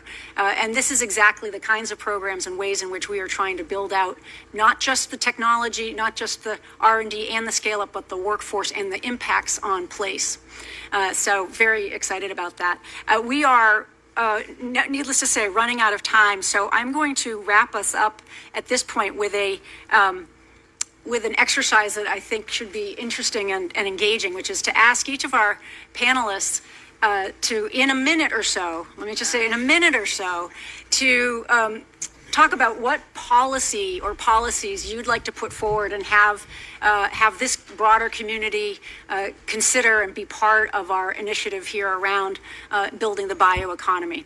So I think I will start with Christoph. All right, well, I already mentioned a couple. So Yes. I think infrastructure in terms of funding at the commercial scale, there's vehicles that exist, I think, to help fuel that. They need to be charged up, I think, with more dollars and widened in terms of the scope of product opportunities they support. These are topics like, or programs like loan guarantees, for example, those types of issues. On the demand side, I think strengthening the BioPreferred program and thinking through on the BioPreferred program, the kinds of products may not be necessarily biomanufactured, but it may be downstream where you start to see the biomanufactured ingredients coming into products. How do we capture that in a BioPreferred to pull demand? And then the third is a little bit more aspirational, but if I think about the climate crisis that we have and how to address that, figuring out ways in which we put a value around carbon and the carbon savings that biotechnology and biomanufacturing can deliver is crucial. How to think about putting a value on that and how to think even about concepts like carbon border adjustment mechanisms to create a level playing field internationally. Those would be my top items. Great, thinking big. I like it. Doris? I have really three things. I have three things. The first is, I think from a policy perspective, anyone who gets federally funded research that is commercialized and results in a product, if those individuals were asked to pay a small royalty back to a fund that actually would be used to support new codes and new ideas, we could feed forward. It could be a give back.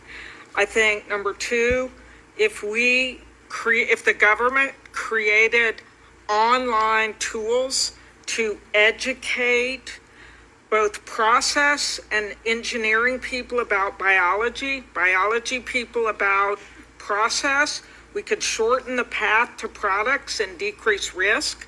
I think if we also created a business mindset so that science is created in a clinically relevant or business relevant way in academic settings, and that were rewarded at the level of government funding, that would change everything. And then finally, I think creating a common vocabulary and a dictionary of biomanufacturing, bioscience, biotechnology, and making that available so that we're all speaking the same language. I like that. That would be a step forward. Tia. Oh, sorry. That's all good. That's all good. We're sharing. First thing is, as we talked about funding before, for scaling and growing companies, but also, again, minority-owned companies that obviously don't have the same access to funding. I think there needs to be funding to support those companies and making sure that larger or majority Caucasian companies have an equity piece when it comes to supply chain. So making sure minority-owned lab supply companies, CDMOs, CROs, take your pick, have a seat at the table and have a real opportunity and a shot to go after some of these government contracts. The next thing is advocacy and voting for a bill that we've been working on with Representative Butterfield out in North Carolina. It's called the American Biotechnology Workforce Development Centers of Excellence. It's a bill that's proposing proposing a minimum of $1 million to support not only community colleges and universities, but also apprenticeship programs like the one we're building with my partners to really build a pipeline to the workforce and make it more equitable. And then last but not least, similar to I think what Doris or either Barbara just mentioned, I forget who just said it, but some type of funding for life science startups, particularly minority owned, that need the funding at the seed level to really build their prototype to get in front and gather the data they need to get in front of the regulatory agency to move towards that next step of human clinical trials or human factors for the medical device people. All of those things will help build the bioeconomy and, more importantly, make it more equitable for everybody to have opportunity. Thank you. Steve. Thank you, Liz. So on the last panel, John answered this question by saying he wanted $1 billion. So we'll take $2 billion, and that'll settle for $500 million. Okay, so most of the plastics industry is focused on improving recycling rates, but recycling is not a complete solution, and you can imagine who's behind that narrative. There are many applications where plastic cannot be recycled, and less than 10% of plastics are being recycled today. So it's minuscule. I believe that home and industrial compostable plastics are a key part of solving the plastic waste crisis, as these products can be disposed of with food waste, which is something that we're going to have for a long time, is food waste. A growing number of states and localities are passing bans that don't consider this industry-led innovation. Federal policy could help create an environment where biodegradable plastics can be widely adopted. Secondly, there's a current tax policy that gives $1 per gallon to blenders of biodiesel. So if you're using vegetable oil in your diesel fuel, you're getting $1 a gallon tax credit, which disadvantages the rest of us that are buying vegetable oil and trying to, do things that are environmentally friendly. So there's a current legislation being considered that's bipartisan, HR 2532, the Renewable Chemicals Act, which would go a long ways towards solving that discrepancy. Finally, and I hope Barbara's listening down there, when we talk about scale, we're not just talking about building factories, but we're talking about selling the factories out and selling that product, because obviously the more product you sell, the more overheads you can carry, per pound. You can lower your cost, which will accelerate adoption. And the U.S. government is one of the biggest purchasers of plastics in the U.S. military and one of the biggest users of plastics in the world. And so that's something, I would like to just point out that, the U.S. government could encourage use of these products internally. And this is not hypothetical. These products are available today, and you can buy them right now. Thank you. Thank you. I think message heard. Doug. All right, Liz challenged me to 1 minute, so I set a timer. I'm going to bring up three things. So first, tying procurement into the mix. So one of the problems that we have is you scale a product, but then you're uncertain about a customer. Lots of government customers are available. Lots of government R&D goes into it. But then if the government doesn't buy the product at the end, there's a problem. Gotta tie procurement into it in a robust and meaningful way. Climate resiliency. Biology and biomanufacturing has an opportunity to be truly distributed. Right now, the chemicals industry in the industrials market is highly localized in a bunch of places that are just getting hammered by climate change. We can use that to expand to hit all 50 states so that when climate change is hammering one part of the country, another part of the country is online. We still have to solve the climate change problem. Last, infrastructure. Tying in infrastructure to really meet company commercial needs so that the industrial base is there to serve. I was 8 seconds over, I'm sorry. Good job. All right, Barbara, less than 1 minute. All right, I have less than 1 minute.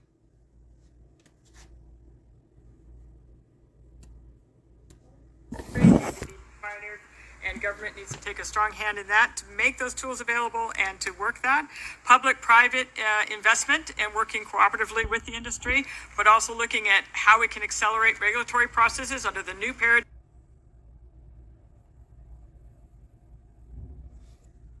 That claim to be exposing the deep state. Let's talk about that.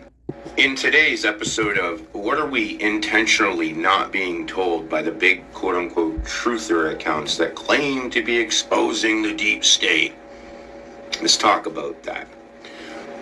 What was the COVID agenda? I don't think people still understand what it was really about.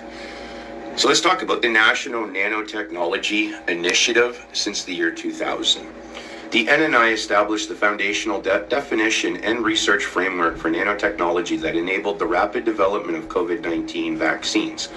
The NNI defines the nanoscale as ranging from 1 to 100 nanometers, a range where scientists can control individual molecules and atoms to improve material properties. Vaccine nanotechnology leverages this framework to create lipid nanoparticles, otherwise known as LNPs, that protect mRNA and facilitate its delivery into host cells. This technology was critical for the success of Pfizer-BioNTech and Moderna mRNA vaccines, which achieved 95% efficiency. Well, that was when they first released them. That went down real quick. Efficacy, 95% efficacy, and received emergency authorization within 11 months of the virus's RNA sequence identification. The computer program that was sent to them from China. The NNI was initiated in the year 2000, providing the groundwork for the nanomedicine advancements that allowed mRNA vaccines to bypass the traditional 10 to 15 year vaccine development timeline. Lipid nanoparticles act as carriers that enhance the stability of mRNA vaccine and enable the body to produce spike protein, triggering an immune response. Nanotechnology platforms also support the development of virus-like particles, VLPs, and self-assembled protein nanoparticles, SAPN, for subunit vaccines such as Medicago, Inc., COV-LP. So let's talk about nanotechnology's role in 6G. Nanotechnology is critical for 6G, enabling transition to sub-terahertz frequencies and addressing the limitations of current materials. Recent breakthroughs include the development of atomically thin graphene receivers that offer zero-power, ultra-compact sub-terahertz detection with multi-gigabit per second data rates, as demonstrated in March 2026. Key nanomaterial advancements for 6G include graphene and carbon nanotubes, CNTs. These materials provide high-speed, energy-efficient solutions for nano antennas and receivers, overcoming the size and power constraints of traditional metallic components. Metallic nanoparticles, nanostructures support surface plasmon resonance, SPRS, to localize electromagnetic fields essential for the high-frequency operations required in 6G networks. Nanocellulose foams, sustainable porous nanocellulose composites, are being used to create frequency-selective surfaces, FSS, that operate efficiently between 60 GHz and 0.51 terahertz. The integration of these nanomaterials facilitates global coverage, smart city infrastructure, and AI-driven network cores, moving beyond 5G's high data rates to support massive connectivity and lower latency. The Internet of Bio-Nanothings, IOBNT, is a transformative research initiative designed to integrate the biological domain of the human body with the digital domain of 6G networks using nanotechnology. This project, funded by the German Federal Ministry of Education and Research, BMBF, and involving institutions like Technikat Universität Berlin and TU München, aims to develop a communication platform that coordinates monitoring and actuation within the human body. Key technological aspects include the use of molecular communications to complement traditional radio frequency waves, enabling nano or micro-scale nodes to operate in challenging environments like liquids or inside biological cells. The IOBNT architecture integrates radio, ultrasonic, and molecular communication schemes to connect nano devices such as nanorobots patrolling blood vessels, with external gateways facilitating applications in precision medicine. Intra-body continuous health monitoring and theranostic systems with single molecular precision. The project envisions a future where nanoscale electromagnetic communication using materials like graphene-based nanoparticles and carbon nanotubes allows for the transfer of data and control information between internal nanodevices and external computers. While the primary goal is individualized medicine and microscale industrial applications, the system also addresses critical challenges such as security risks, signal noise, and privacy concerns associated with handling sensitive personal data in a universally connected network. So now these are all of the government agencies that are involved since the year 2000 with research and development and deployment of nanotechnology. And you can see here, they deal with it at the physical level, that would be from here up. The bio level, that would be from the National Science Foundation, basically down to the ITC. The chemical level, all these bottom ones, and the neuro level, which includes NASA, the DOS, the DOJ. And the goal of the National Nanotechnology Initiative is control of matter at the nano scale. NNI programs 40 billion R&D by 2023, and that's only gone up from then until now in 2026. So what we're going to do is we're actually going to take the time and we're going to Google each and every one of these organizations and see what role do they play in the National Nanotechnology Initiative. Because people still seem to not believe that nanotechnology is even real.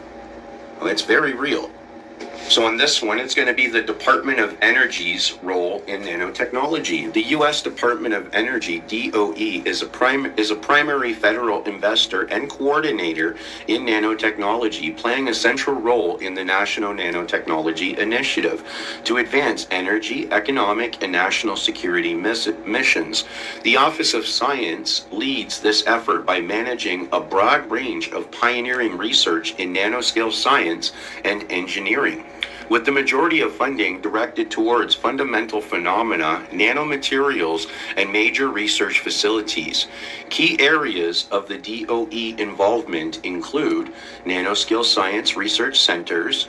The DOE supports 5 premier user facilities, such as the Center for Nanoscale Materials at Argonne and the Center for Functional Nanomaterials at Brookhaven, that provide researchers with access to state-of-the-art synthesis, characterization, and computational tools for interdisciplinary nanoscale research. Mission-driven applications. DOE research focuses on developing energy-efficient lighting, solar energy collection, stronger transportation materials, and improved catalytic pathways for fuel production and environmental restoration. National security and health.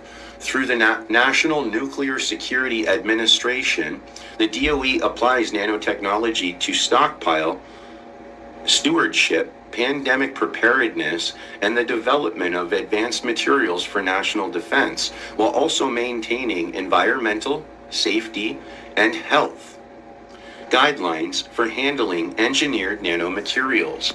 The DOE's investment spans all 8 program component areas of the NNI, that's the National Nanotechnology Initiative, nano.gov, with a significantly larger contribution in major research facilities and instrumentation acquisition compared to other agencies, ensuring the U.S. remains a global leader in nanotechnology innovation. So the Department of Justice role in nanotechnology. The U.S. Department of Justice, DOJ, participates in the National Nanotechnology Initiative as one of 13 federal agencies that report investments in nanotechnology, focusing on its role as as a stakeholder in the outcomes of nanoscale research.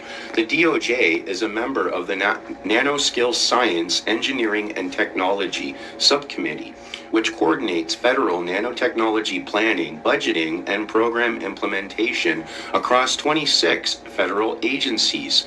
While the NNI itself does not fund research directly, the Department of Justice invests in nanotechnology projects that support its specific mission, working alongside other agencies like the Department of Defense, the Department of Energy, and the National Institute of Health.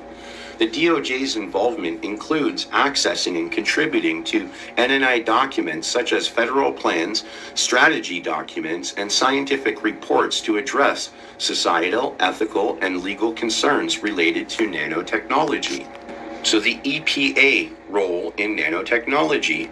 The U.S. Environmental Protection Agency, EPA, leads the nation's environmental science and research efforts to ensure the safe development, use, and disposal of products containing manufactured nanoscale materials.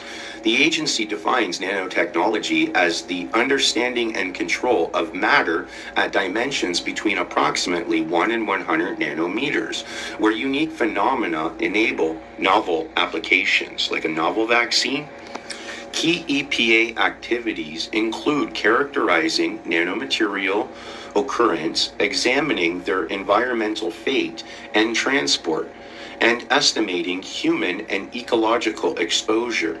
The agency coordinates these efforts through the National Nanotechnology Initiative and the Nano EHS strategy, which outlines focus areas such as measurement of infrastructure, human health, and risk management. EPA research also addresses specific challenges like nanopesticides, 3D printer emissions, and nanoplastics to inform regulatory decisions under the Toxic Substance Control Act and the Federal Insecticide, Fungicide, and Rodenticide Act, FIFRA. To support these goals, the EPA develops scientific methods to evaluate how nanomaterials behave during manufacturing, product use, and disposal, manages the NACNOBASE database to enhance interoperability of nano-environmental health and safety data, uses its authority to regulate nanoscale materials, requiring reporting and risk assessment for new chemical substances, supports external research through grant programs like Science to Achieve Results, STAR program, and Small Business Innovation Research. The HHS and FDA role in nanotechnology. The U.S. Food and Drug Administration, FDA, an agency within the Department of Health and Human Services, RFK, regulates nanotechnology applications in foods, drugs, biologics, medical devices, cosmetics, and tobacco products under existing statutory authorities like the Federal Food, Drug, and Cosmetic Act, FDCA, and the Public Health Service Act. The FDA does not categorically judge all nanotechnology products as inherently safe or harmful, but instead employs a product-focused, science-based regulatory policy to evaluate safety and effectiveness, safe and effective, on a case-by-case basis. To support this, the FDA Nanotechnology Task Force, formed in 2006, coordinates regulatory science research focusing on developing testing methods to assess the safety and quality of products containing nanomaterials, establishing standards for safety assessments of nanotechnology-based products, enhancing staff training to evaluate scientific data submitted in regulatory applications, fostering collaborative research CORES program with academia and government laboratories. In 2018, the FDA issued guidance titled Considering Whether an FDA-Regulated Product Involves the Application of Nanotechnology, which advises industry to consider product products engineered with at least one dimension in the range of 1 nanometers to 100 nanometers, or those exhibiting dimensions-dependent properties up to 1,000 nanometers. The agency maintains nanotechnology core facilities to provide laboratory testing capacity and continues to monitor evolving science to predict and prepare for emerging nanotechnology products. The SNSF role in nanotechnology. The Stanford Nano Shared Facilities, SNSF, served as a characterization-focused core laboratory that aggregated several analytical labs under one umbrella, enabling researchers to analyze and understand nanoscale structures and their integration into complex systems. In September of 2025, SNSF merged with the Stanford Nanofabrication Facility to create Nano Stanford, the university's largest shared research facility, which now provides seamless access to both fabrication and characterization tools to accelerate multidisciplinary nanotechnology research. Prior to the merger, SNSF was governed by the Vice Provost and Dean of Research and evolved to meet the community's need for advanced analysis capabilities, complementing the SNFS traditional focus on making devices through fabrication. The Department of Defense role in nanotechnology. The U.S. Department of Defense, DoD, is a primary investor and strategic driver of nanotechnology, having identified it as one of 6 strategic research areas since the mid-1990s. To enhance warfighting capabilities, the DoD coordinates its efforts through the National Nanotechnology Initiative, contributing hundreds of millions of dollars annually to research in materials, electronics, and biochemical protection. Key areas of DoD investment include nanomaterials for lightweight armor and stealth coatings, nanosensors for detecting chemical and biological threats, and nanoelectronics for smaller, higher speed computing. Specific programs like the Defense Nanotechnology Research and Development Program and collaborations such as the Institute for Soldier Nanotechnologies at MIT focus on transitioning these technologies into battlefield applications. The DoD strategic approach is organized into 7 program component areas aligned with the NNI: fundamental nanoscale phenomena and processes, nanomaterials, nanoscale devices and systems, instrumentation, meteorology, and standards, nanomanufacturing, major research facilities and instrumentation acquisition, societal dimensions of nanotechnology.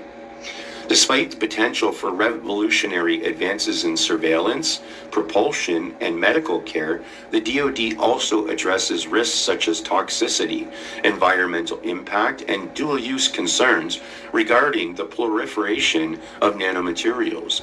Current deployment focuses primarily on material optimization rather than autonomous nanoweapons, with ongoing efforts to ensure scalability and safety in military systems. The OMB role in nanotechnology. The Office of Management and Budget, OMB, plays a central coordinating and strategic leadership role in the National Nanotechnology Initiative, working alongside the Office of Science and Technology Policy, OSTP, the National Economic Council, NEC, and the Office of the U.S. Trade Representative, USTR. OMB is responsible for defining federal nanotechnology, developing the official definition of nanotechnology that federal agencies use to report their research efforts, and determine which programs qualify for NNI funding. budgetary oversight, guiding the formulation of the President's budget requests for nanotechnology R&D, and ensuring resources are allocated to multi-agency priorities. Regulatory principles, leading a consensus-based process to establish policy principles for the regulation and oversight of nanomaterials, emphasizing a science-based approach that balances public health protection with innovation. Interagency coordination, serving as a key member of the Nanoscale Science, Engineering, and Technology NSET subcommittee, which coordinates federal nanoscale research programs across departments like the EPA, NIH, NSF, and the DOE. Performance evaluation, utilizing tools like the Program Assessment Rating Tool, PART, to evaluate the efficiency and performance of publicly funded nanotechnology research programs.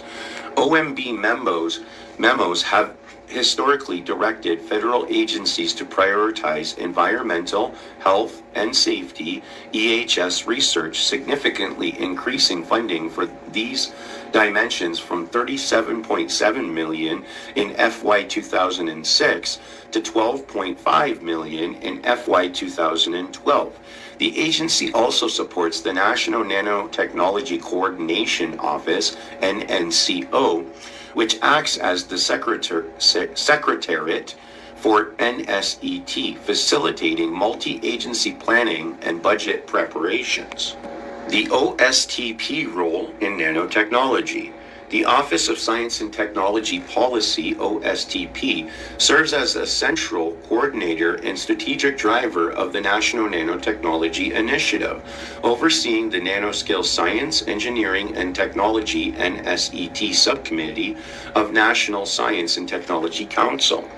OSTP is responsible for advising the President on nanotechnology policy, formulating budget development, and articulating the administration's science and technology priorities. The agency manages the National Nanotechnology Coordination Office, NNCO, which provides technical and administrative support to the NNI, conducts public engagement, and ensures interagency coordination among the 20 participating federal agencies. Recent OSTP initiatives have focused on translating research into commercial products and addressing global societal challenges. Strategic planning in 2021, OSTP and the NNCO released the 2021 NNI Strategic Plan to ensure U.S. leadership in nanoscience and manufacturing. National challenges, the agency launched Nano for Earth in 2022, the first national nanotechnology challenge to mobilize the community to develop technologies addressing climate change. Leadership appointments. OSTP appoints the NNCO director, who also serves as the assistant director for nanotechnology within the White House, to guide the initiative's direction. DOC and NIST role in nanotechnology. The National Institutes of Standard and Technology, NIST, part of the Department of Commerce, DOC, plays a central role in advancing nanotechnology by providing the measurement science, standards, and technology essential for U.S. innovation and industrial competitiveness. As a key participant in the National Nanotechnology Initiative, NIST supports the entire innovation ecosystem, from basic research to commercialization, ensuring that nanotechnology discoveries move efficiently from the laboratory to the marketplace. NIST's efforts focus on several critical areas: measurement and standards, developing validated meteorology tools, protocols, and reference materials to enable consistent, reproducible measurements of nanomaterial properties, which foster industry confidence and accelerates product deployment. CNST user facilities operating the Center for Nanoscale Science and Technology, which houses the NanoFab, the nation's only nanotechnology user facility with a specific focus on commerce, offering industry, academia, and government access to world-class nanofabrication and measurement tools, environmental, health, and safety, Nano EHS, leading research to understand the environmental, health, and safety aspects of nanomaterials, providing the scientific underpinning for responsible development, risk management, and regulatory oversight. International standards leadership, actively leading the development of international nanotechnology standards through organizations like ISO, that's the International Standardization Organization, and ASTM, to remove trade barriers and support global collaboration. By advancing these capabilities, NIST ensures that U.S. manufacturers can compete effectively in the global technology-intensive market, while supporting the National Nanotechnology Initiative's goals of creating a skilled workforce and driving economic growth through revolutionary technologies. NASA's role in nanotechnology. NASA plays a central role in advancing nanotechnology to revolutionize space exploration through the Game-Changing Development GCD program and its integration into the National Nanotechnology Initiative. The agency focuses on maturing high-impact nanotechnologies to significantly reduce vehicle mass, improved durability, and enhanced mission capabilities for future deep space and astronautic missions. Key areas of NASA's involvement include materials and structures, developing lightweight, high-strength composites using carbon nanotubes, CNTs, and graphene to replace traditional metals, potentially reducing spacecraft weight by 1/3 and enabling advanced thermo-insulation via polyimide aerogels. Electronics and sensors, creating nano-electronic devices based on graphene and quantum dots that offer superior radiation tolerance, lower power consumption, and higher speeds than conventional CMOS, alongside ultra-sensitive nanosensors for structural health and astronaut monitoring.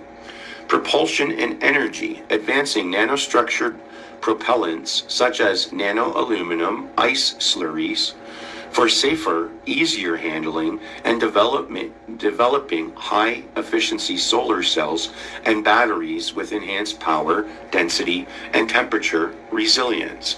Life support and health, utilizing nanofiltration membranes like graphene oxide for water purification and metal organic frameworks, MOFs, for CO2 capture to ensure sustainable life support systems on the International Space Station and future Mars missions. Historically, NASA was a pioneer with the Center for Nanotechnology at Ames Research Center, established in 1996. Through funding, saw a significant reduction between 2003 and 2010, before increasing again in 2012.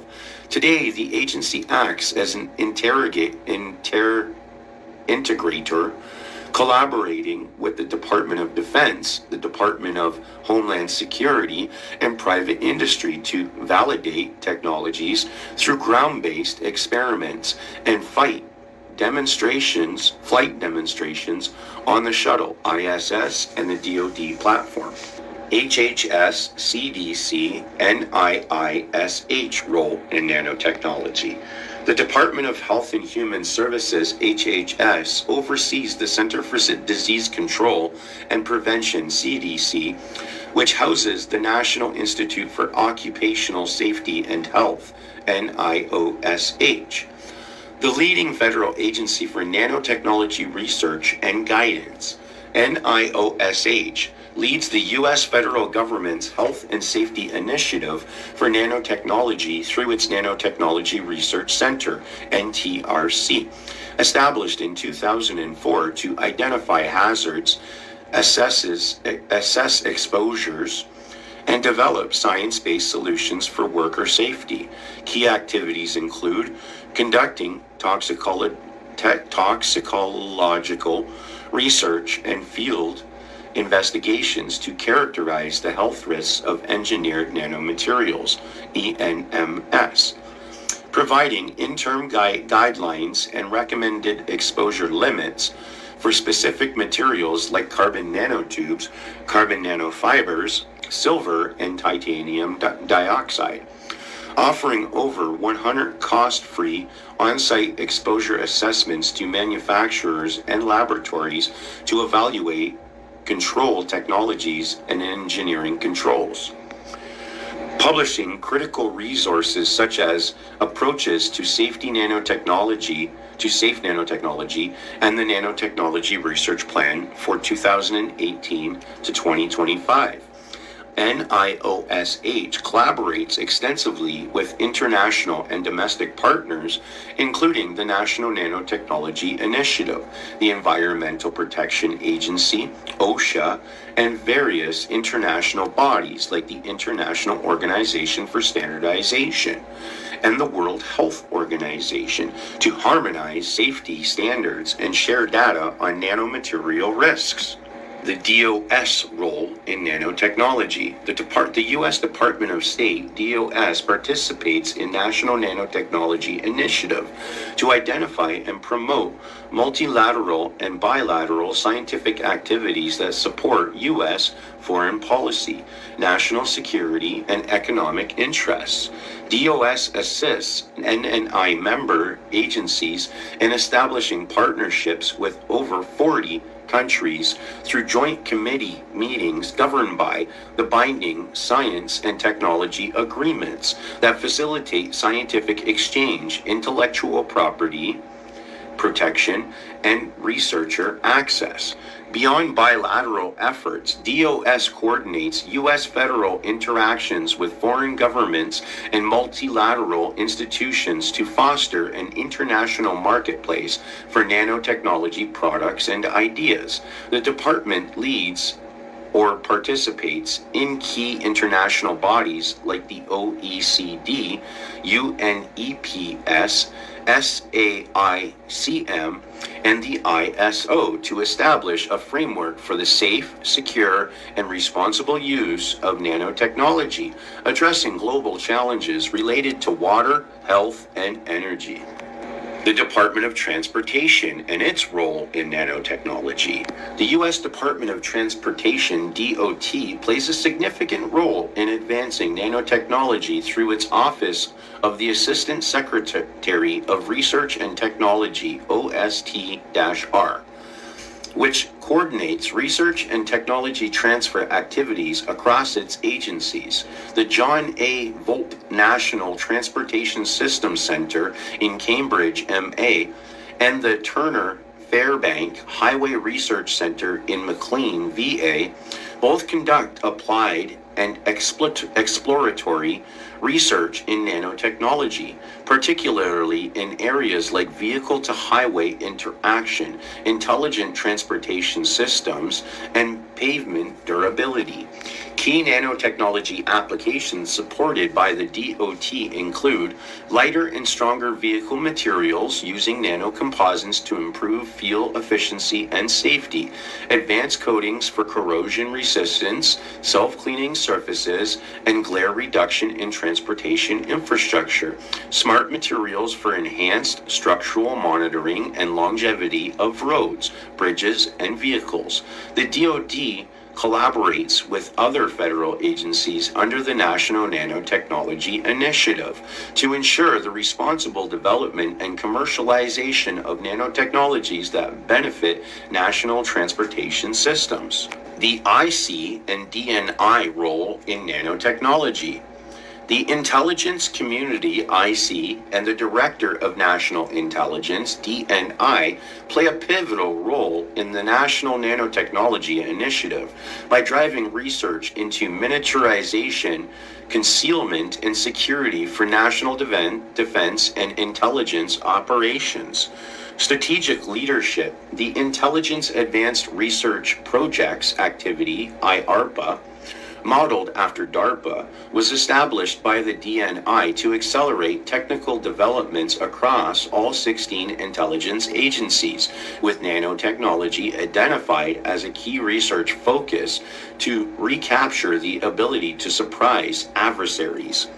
Specific research areas the National Reconnaissance Office, NRO, and other IC agencies focus on: electronics, developing carbon nanotubes, based memory, logic devices, and transistors capable with standard silicon foundries; structural materials, utilizing carbon nanotubes, threads, and yarns to create conductive wires that exceed copper conductivity while reducing weight by up to 80%, as well as bulletproof panels and electromagnetic suppression boxes; energy storage, advancing quartz nanorods for solar cells and carbon nanotube electrodes to improve the performance and safety of lithium-ion batteries; interagency collaboration.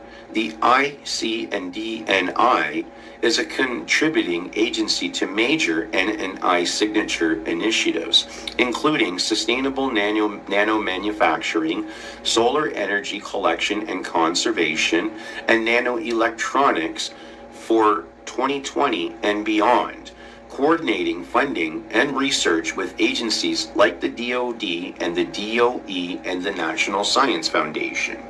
The DOC and EDA role in nanotechnology. The U.S. Economic Development Administration, EDA, an agency within the Department of Commerce, DOC, plays a pivotal role in National Nanotechnology Initiative by leading the federal economic development agenda to promote innovation and competitiveness in the nanotechnology sector.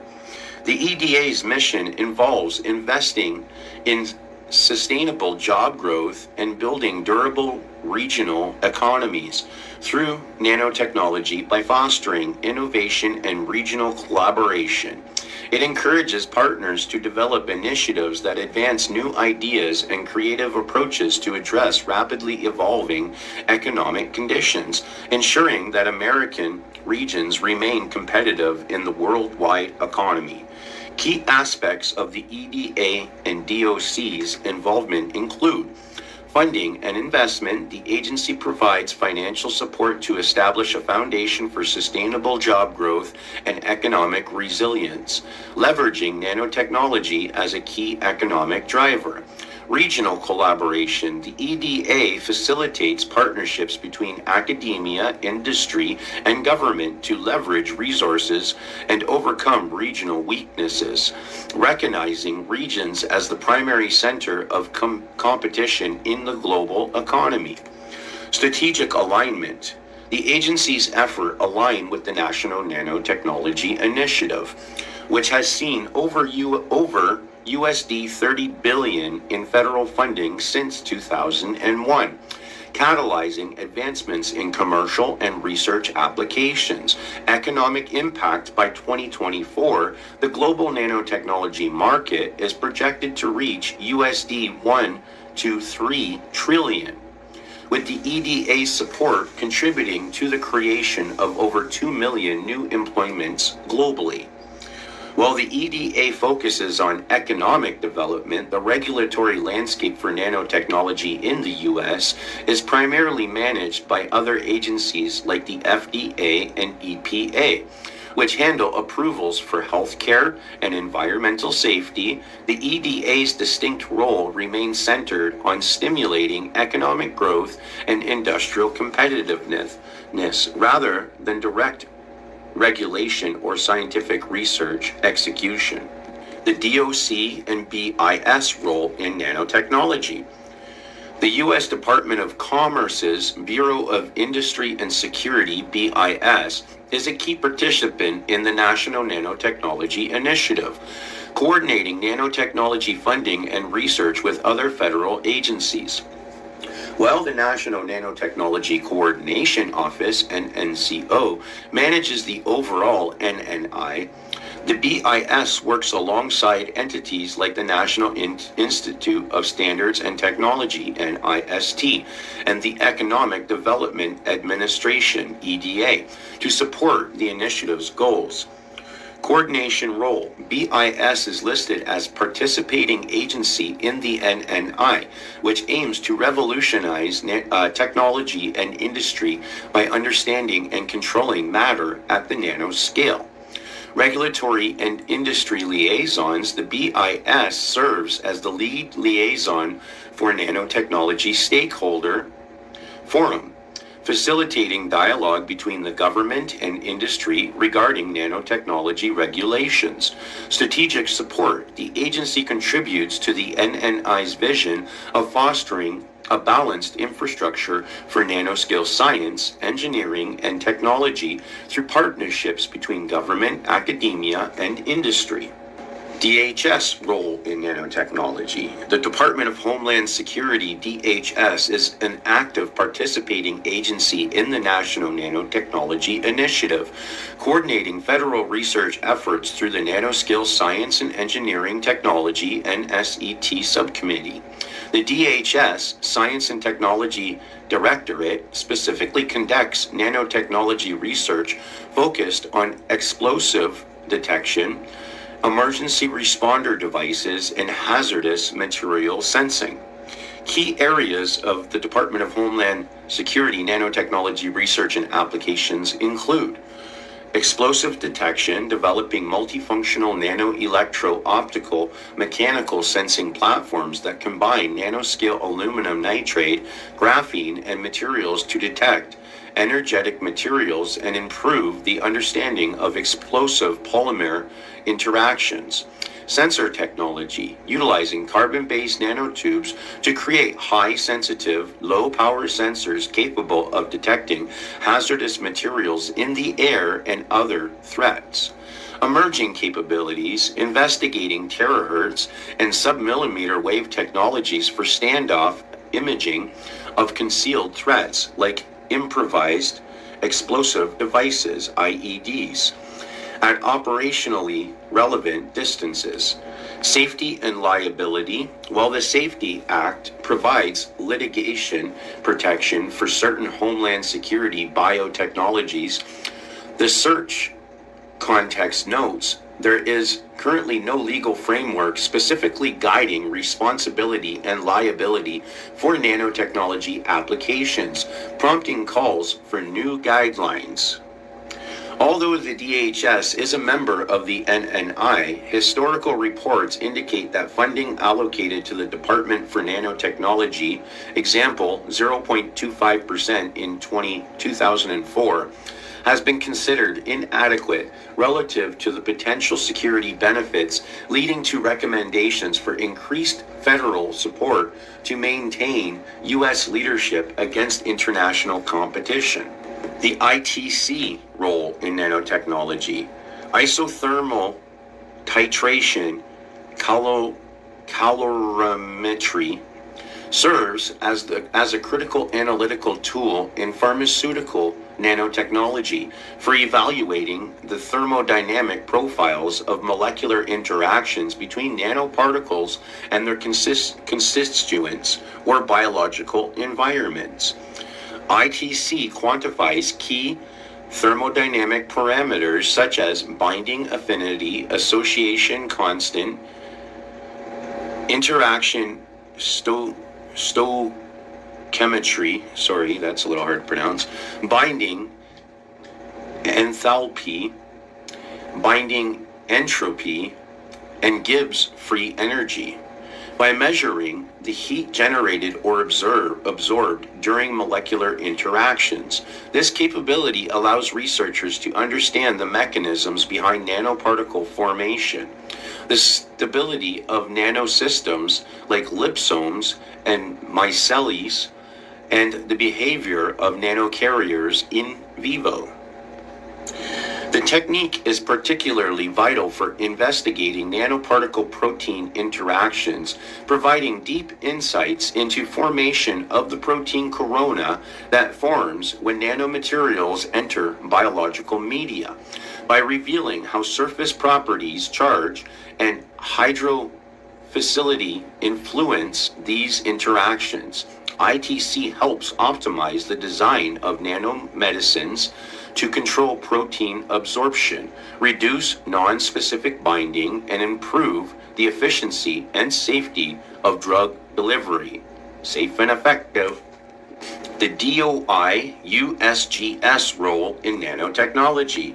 The U.S. Geological Survey, USGS, actively participates in the National Nanotechnology Initiative, coordinating research on nanoparticles with other federal agencies through the Nanoscale Science, Engineering, and Technology Subcommittee, NSET, and the Nanotechnology Environmental and Health Implications Working Group, NEHI.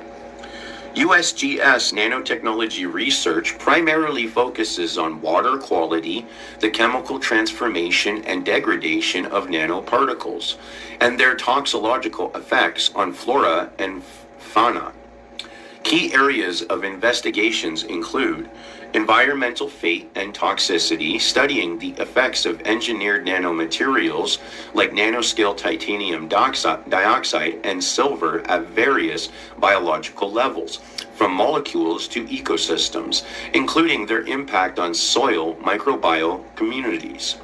Microbiome nanomaterial formation, researching how certain bacteria produce unique nanoscaled materials such as elemental selenium, TeONZNCE/CDSE precipitates at room temperature, which may offer a green synthesis approach for optical and industrial applications. Risk assessment, evaluating the occurrence, fate, and effects of nanomaterials in the environment to support management of trust resources and minimize risk from stressors. The USGS contributes to the NNI budget with reported investments specifically tracked for fiscal year 2017 and 2018. And scientists collaborate with scientific societies like the Society of Environmental Toxicology and Chemistry, SETAC, to advance research methods. The DOC and USPTO role in nanotechnology. The U.S. Patent and Trademark Office, USPTO, is a key component of the Department of Commerce, DOC, and plays a central role in the National Nanotechnology Initiative by developing the first detailed patent-related nanotechnology classification hierarchy, Class 977, used globally. The USPTO adopted the NNI definition of nanotechnology to ensure consistent patent examination and created over 250 cross-reference art collections, subclasses to facilitate prior art searching. The agency provides intellectual property policy advice, conducts trend analysis using nanotechnology patent data, and offers specialized training for patent examiners to keep pace with rapid technological advances. Within the DOC, the USPTO works alongside other agencies like the National Institute of Standards and Technology, NIST, to coordinate nanotechnology R&D and avoid duplicative efforts, ensuring that the U.S. maintains its leadership in protecting new ideas and investments in nanotechnology innovation. The NRC role in nanotechnology. The National Research Council of Canada, NRC, plays a central role in advancing Canadian nanotechnology through its Nanotechnology Research Centre, NANO, in Edmonton, which focuses on nanoscience platforms, developmental microscopy, and biomedical nanotechnologies to solve health, environmental, and technological challenges. The NRC operates the Quantum and Nanotechnologies Research Center, which provides technical services, facilities, access, and collaborative research opportunities for industry and academia, including the Nanotechnology Initiative, NI, with the University of Alberta. This formal bilateral collaboration supports 3-year projects in areas like quantum computing, advanced materials, and printed electronics, with round 3 projects scheduled for 2025. Additionally, the NRC facilitates nanomaterial synthesis, characterization, and prototyping through specialized teams working on nanocomposites, additive manufacturing, and biomedical applications, while maintaining partnerships with government departments and international entities to drive innovation and commercialization. The USDA and ARS role in nanotechnology. The U.S. Department of Agriculture's Agricultural Research Services, ARS, actively researches and applies nanotechnology to enhance food safety, commodity utilization, and agricultural sustainability. ARS scientists have developed microscopic biological sensors capable of detecting pathogens like Salmonella in food products, as well as imaging systems to identify contaminants on poultry. ARS research focuses on specific applications including pathogen detection, creating biosensors using fluorescent organic dye particles attached to antibodies to identify bacteria such as Salmonella. Food quality, easing moisture in peanuts while still in the shell and developing food quality sensors that remain operational for extended periods. Commodity research, publishing comprehensive overviews on the opportunities and challenges of nanotechnology in materials, energy, and food systems, including potential health and environmental impacts. In addition to direct research, ARS collaborates with universities and industry partners under the National Nanotechnology Initiative to advance the commercialization of nanoscale tools for agriculture and food systems.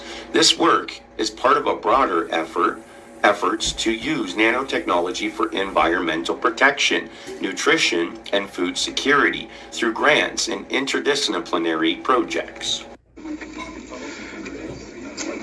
Good morning.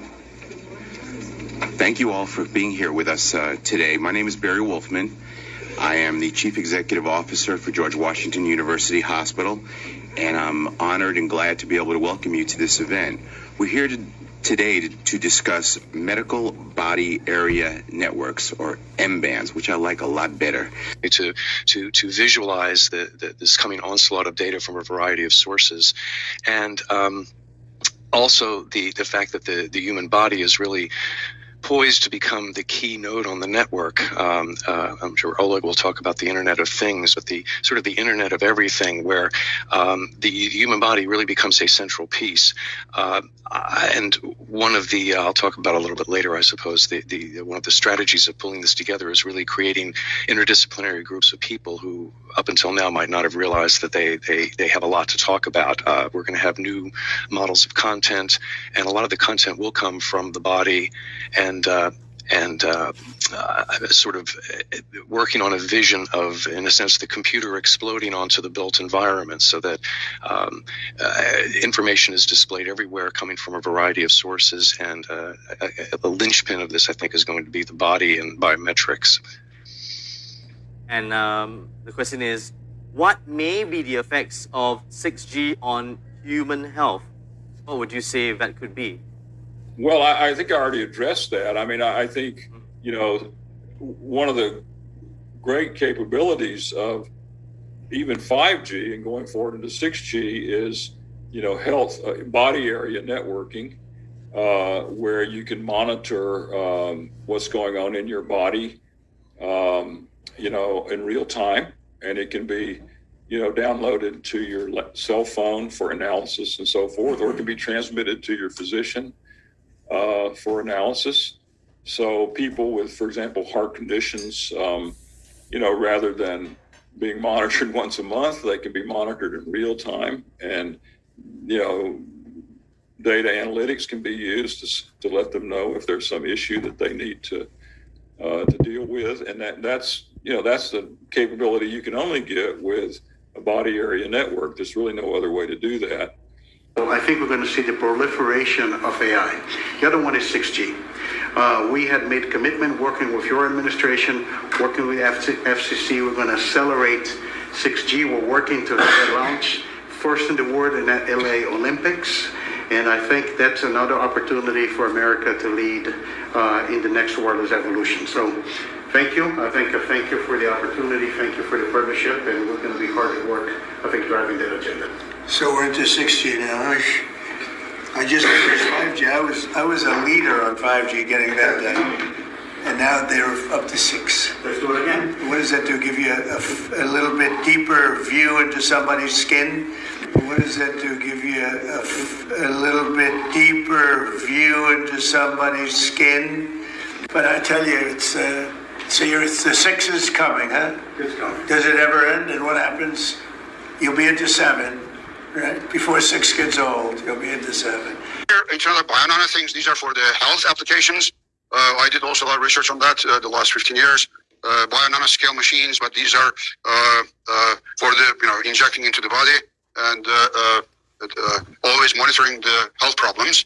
And that is also really going really well. Like with these COVID vaccines, it's going that direction. These mRNAs are nothing than small scale, nanoscale machines, right? They're programmed and they're injected. And then Internet of Nanoscale things. So those will be part of 7G and beyond, right? So what are these bio-nano things in the human body, right? So human cells are called eukaryotic cells, as you see here. And then the bacteria type here, as you see, typical E. coli bacteria, they are called prokaryotic cells. They are typical nanoscale machines, natural nanoscale machines inside the body. And then as you see here on the left-hand side, this is a eukaryotic cell tissue. You can see that all these cells, or eukaryotic cells, there's billions of them, they communicate, interact with each other. They can also cooperate, and they can create a colony, right? And here, the same way, the bacteria populates, and then they create this, it's called quorum sensing. So they multiply themselves, and they can also interact and then also cooperate. That's really happening inside the, in the nature, in other words. So when we look at the inside of these biological nanomachines, you can see that they're perfect little computers or nanoscale machines. Like here, this nucleus can be used as a processor, and the ribosomes are like biological memory. And then you can see here, mitochondria is the energy source for each cell. You can have multiple mitochondria here. Or you can have chemical receptors like these. They're like acting like biological sensors or molecular receivers. And then you have these gap junctions, and they can be regarded as molecular transmitters. And so that's the typical eukaryotic cell case.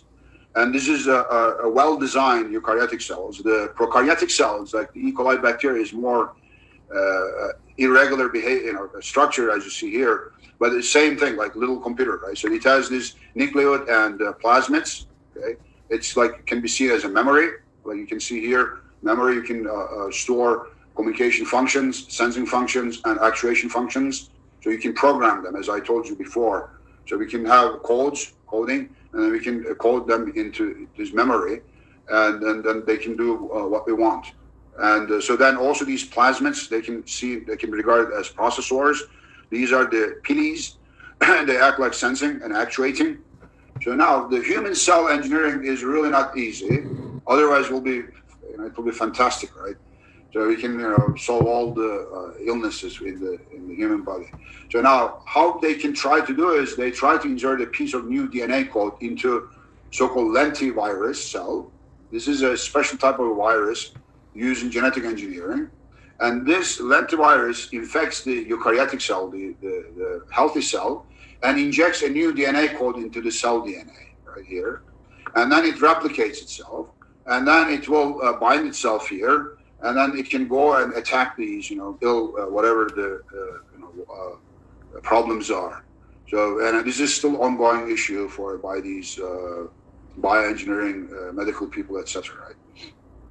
So now you can see the objective here is we try to create man-made machines, like these or these here, right?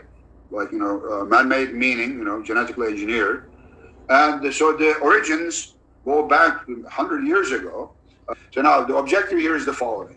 We are hoping that we can have solutions for Alzheimer's, epilepsy, depressions, then brain cell monitorings, any tumors you can have, like diabetes, for example, heart diseases. We can always monitor them with special, special design and program these devices.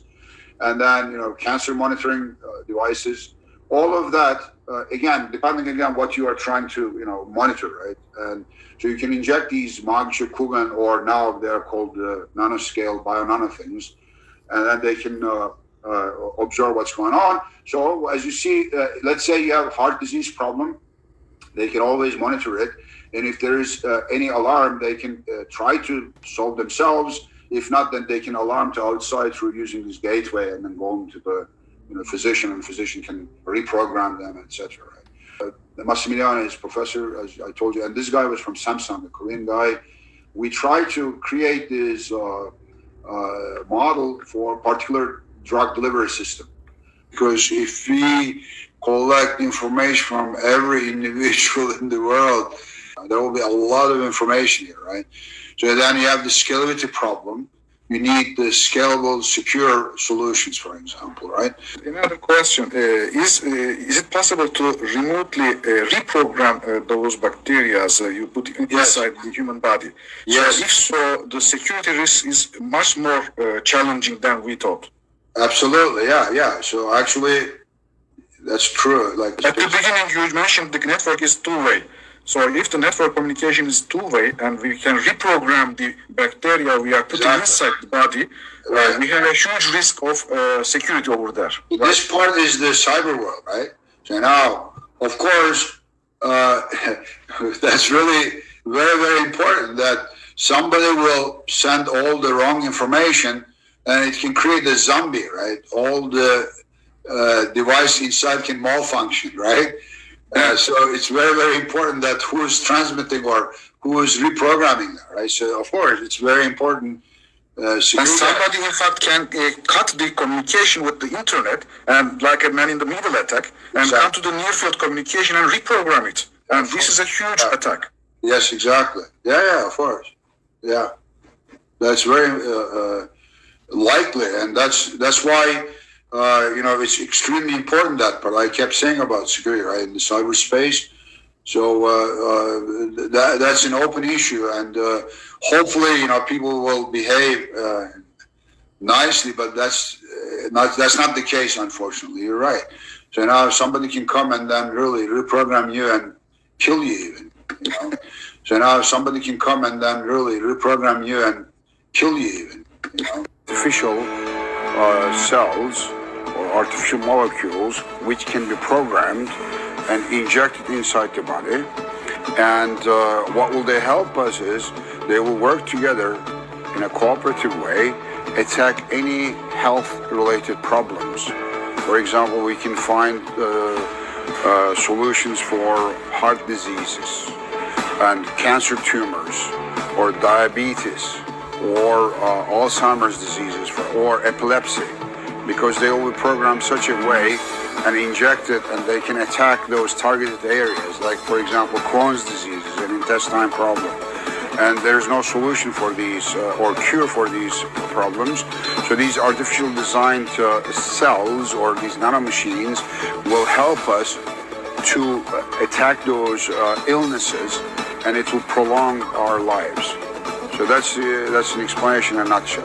How these devices are designed, how they are programmed, how they are injected, how they go to their targets, and how they cooperate. That's where the communications people come into picture, and the biologists are needed for understanding the cell's behavior, so that we can create these artificial cells.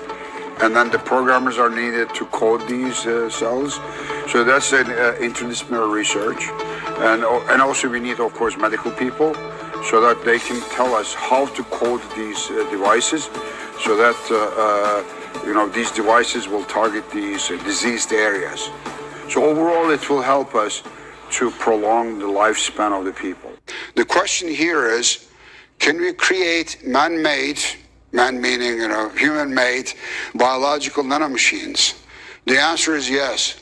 That means we can reprogram these artificial cells and via DNA manipulations, and that's called genetic engineering.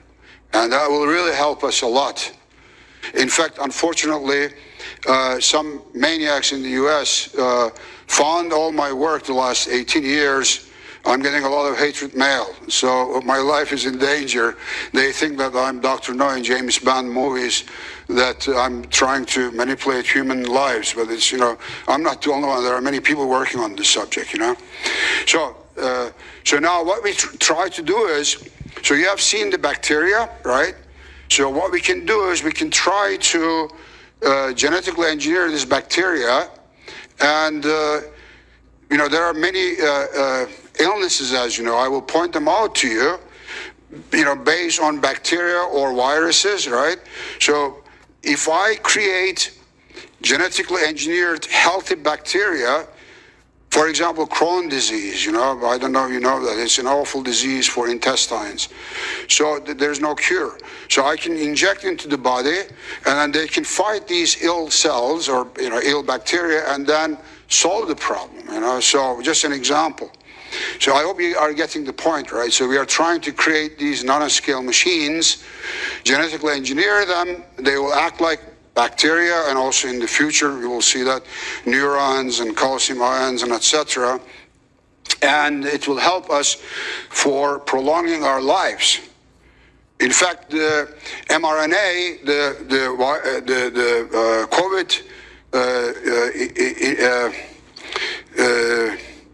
COVID injection is exactly based on this idea.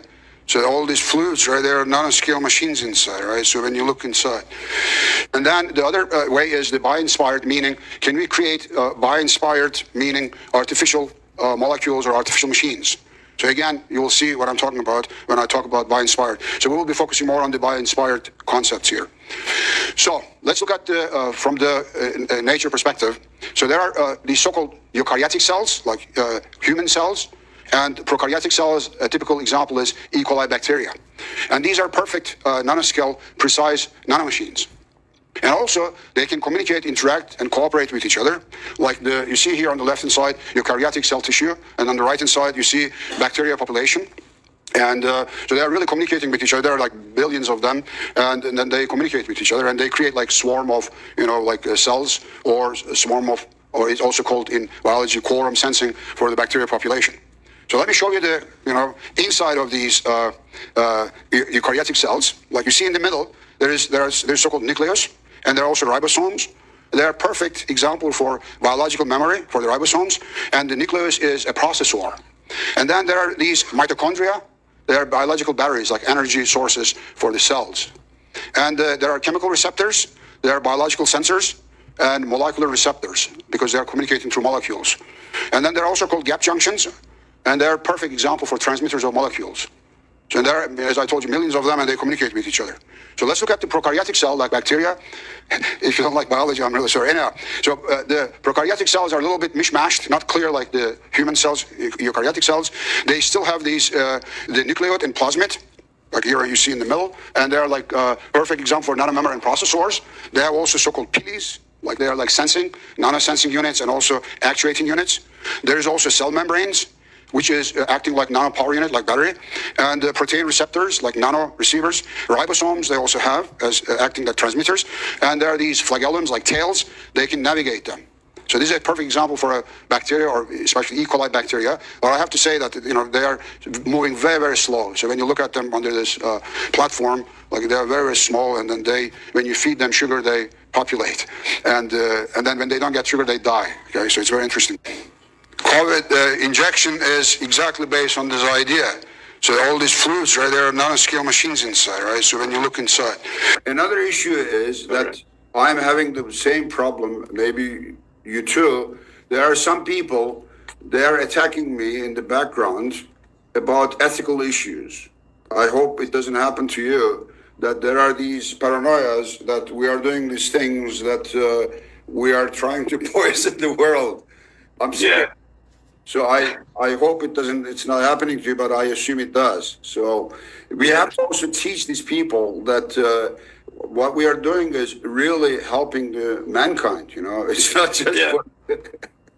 Yeah, exactly. I mean, you're definitely right. I receive these questions as well. I mean, they attack through the ethical aspect, or they attack through the privacy security aspect. What are you going to do when you connect my brain or when you connect my kidney? I'm telling I don't have such intentions, or none of the people doing this research have such intention.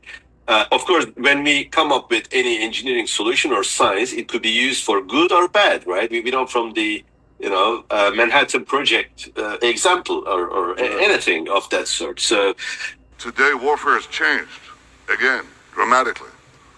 I don't mean just physical warfare of the kind I just described. I'm talking about the capacity, and it's not imaginary, it's not futuristic, and it's not exaggerated. It's moving very rapidly to a situation where, with the click of a button, you can bring down nations to their knees very rapidly if you so desire and if you're willing to take the risks, because every system can be hacked.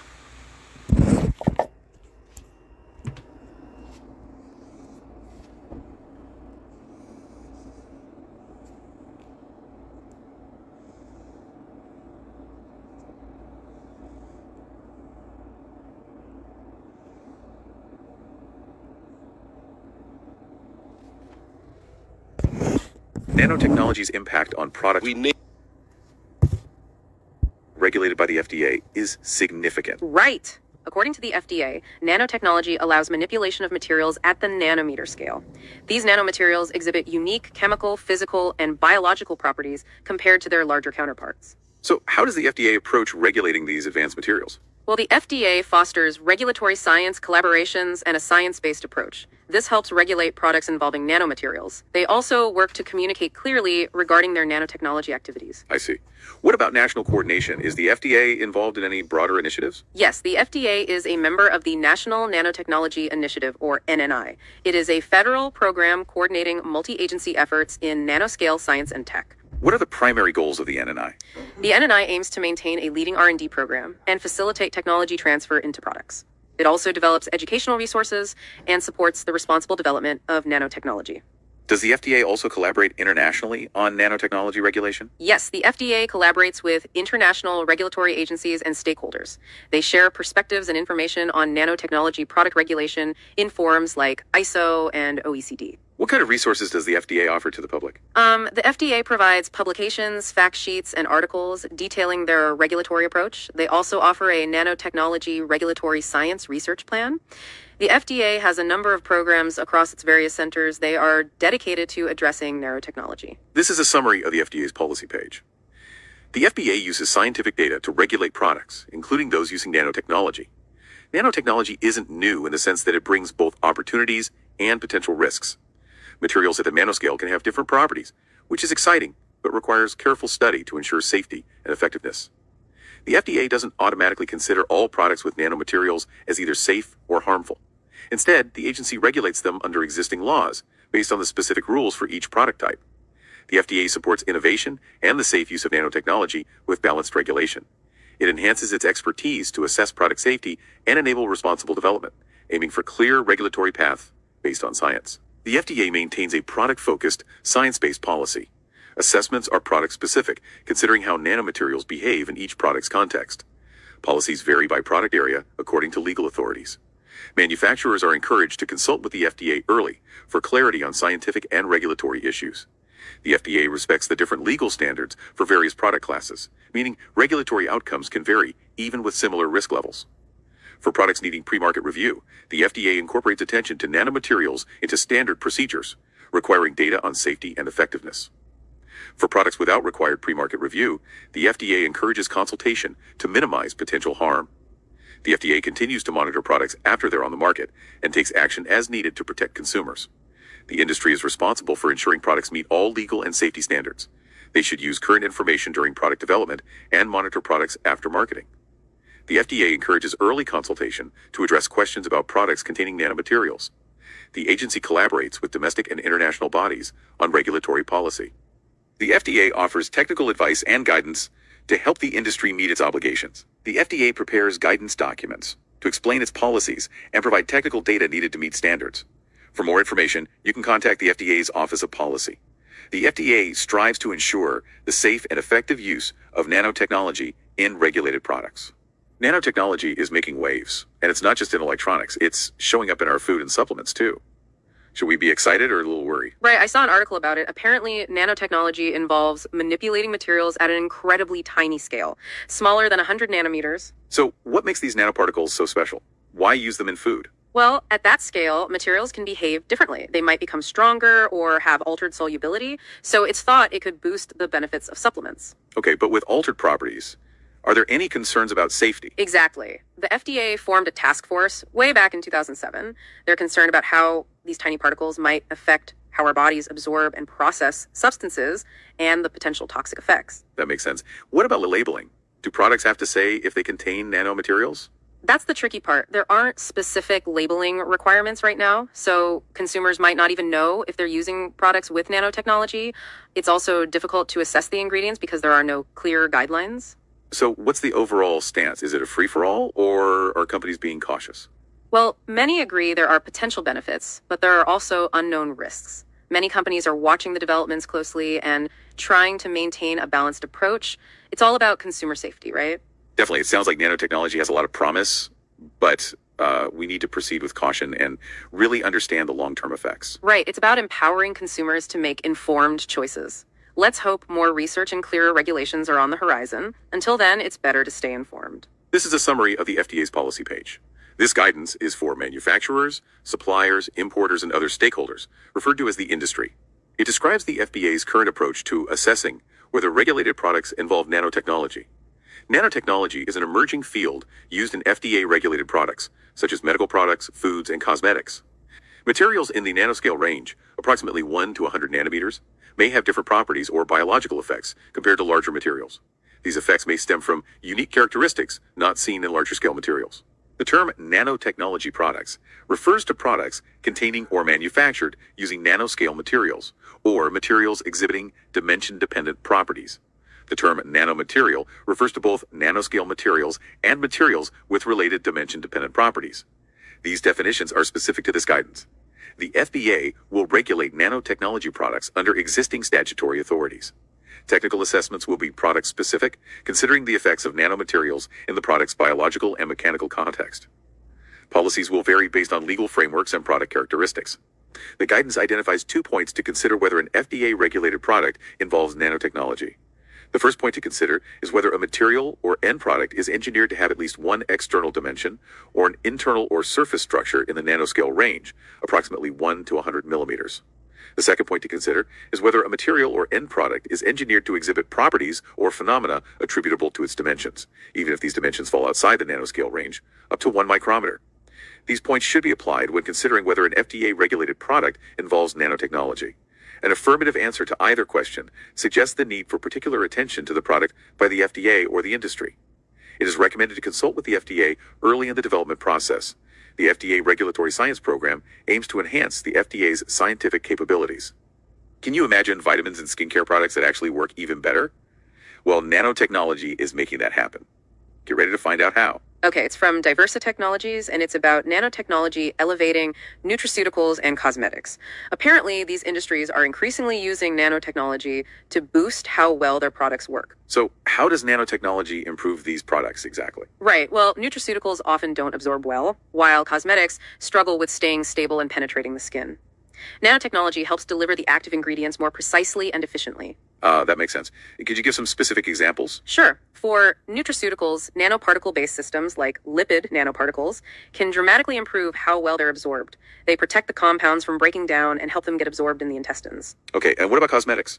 In cosmetics, nanocarriers like solid lipid nanoparticles enhance skin penetration and protect sensitive molecules from UV damage. So they help deliver anti-aging actives or antioxidants more effectively. Are there any concerns about safety or regulations? Yes, safety and regulatory oversight are crucial. Though nanocarriers are generally safe when made from biocompatible materials, it's important to understand how they behave in the body.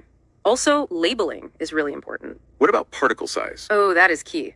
Particle size influences absorption, efficacy, and even regulatory classification. Smaller particles or larger ones might be preferred for localized effects, stability, and controlled release. Ultimately, it's not just about the ingredients, but how well they reach their target. These next-gen nanocarriers are helping to create safer, more effective products. That's amazing. It sounds like nanotechnology is really changing the game for both wellness and beauty.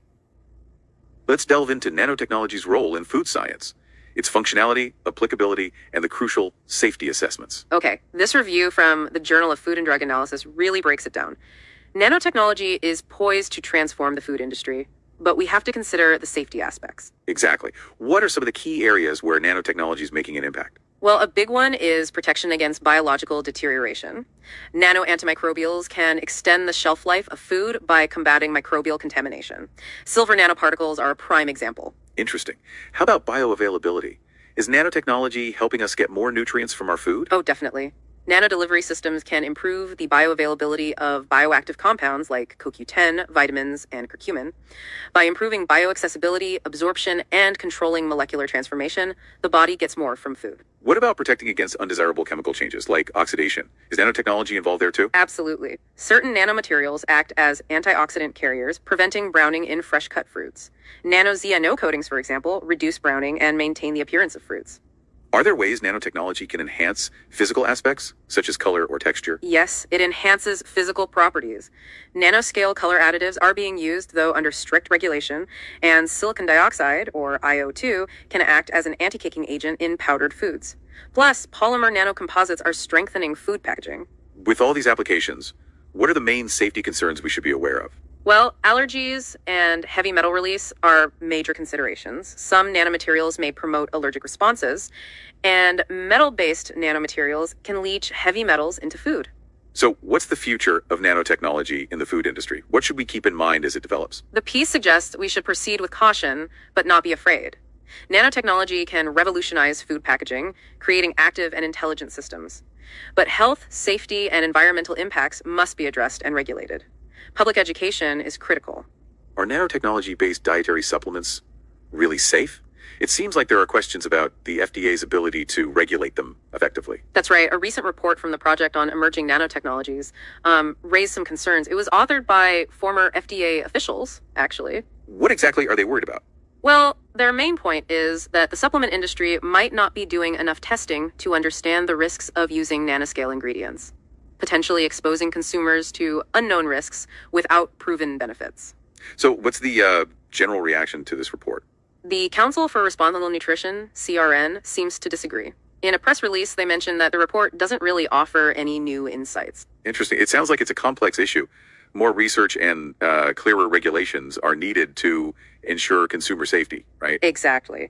Staying informed and cautious is crucial, especially when it comes to these new technologies in supplements. What steps are being taken to regulate the use of nanotechnology in food products? The FDA has released final guidance to companies using nanotechnologies in food. According to J.G. Hansen, these recommendations indicate that nanochemicals are viewed as a new food technology needing careful review.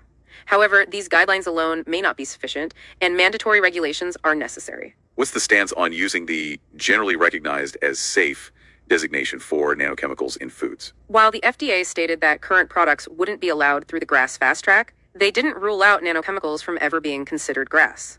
J.D. Hansen suggests the FDA should explicitly prohibit GRAS approval for nanochemicals in foods, given the limited understanding of their health and environmental effects. In what ways is the food industry incorporating nanomaterials, and what are the potential risks? The food industry is incorporating nanomaterials into foods, supplements, and food contact substances for various purposes, including additives, flavor modifiers, and preservation. Nanoparticles can enter the body through ingestion, inhalation, or skin contact, potentially reaching sensitive areas like bone marrow, the brain, and the heart. For nearly a decade, organizations have been urging the agency to regulate nanotechnology in food, including petitioning the FDA for mandatory regulations. The regulation of nanotechnology in food is clearly a complex and evolving issue. Cosmetics are getting a high-tech makeover. it seems. Yes, and according to Katz and colleagues, nanotechnology is making its way into our beauty products. Although nanomaterials are a small portion of cosmetic ingredients, they are growing. It is amazing. Nanoscale. So we're talking really, really small, right? Exactly. Between 1 and 100 nanometers. A nanometer is 1/1000th of a meter. Try to picture that. Given how tiny these particles are there any special regulations in place?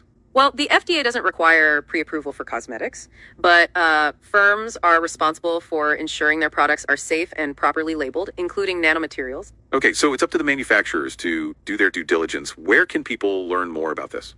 The FDA has some resources, like a guidance document on nanomaterials in cosmetics. Also, the National Nanotechnology Initiative is a great source.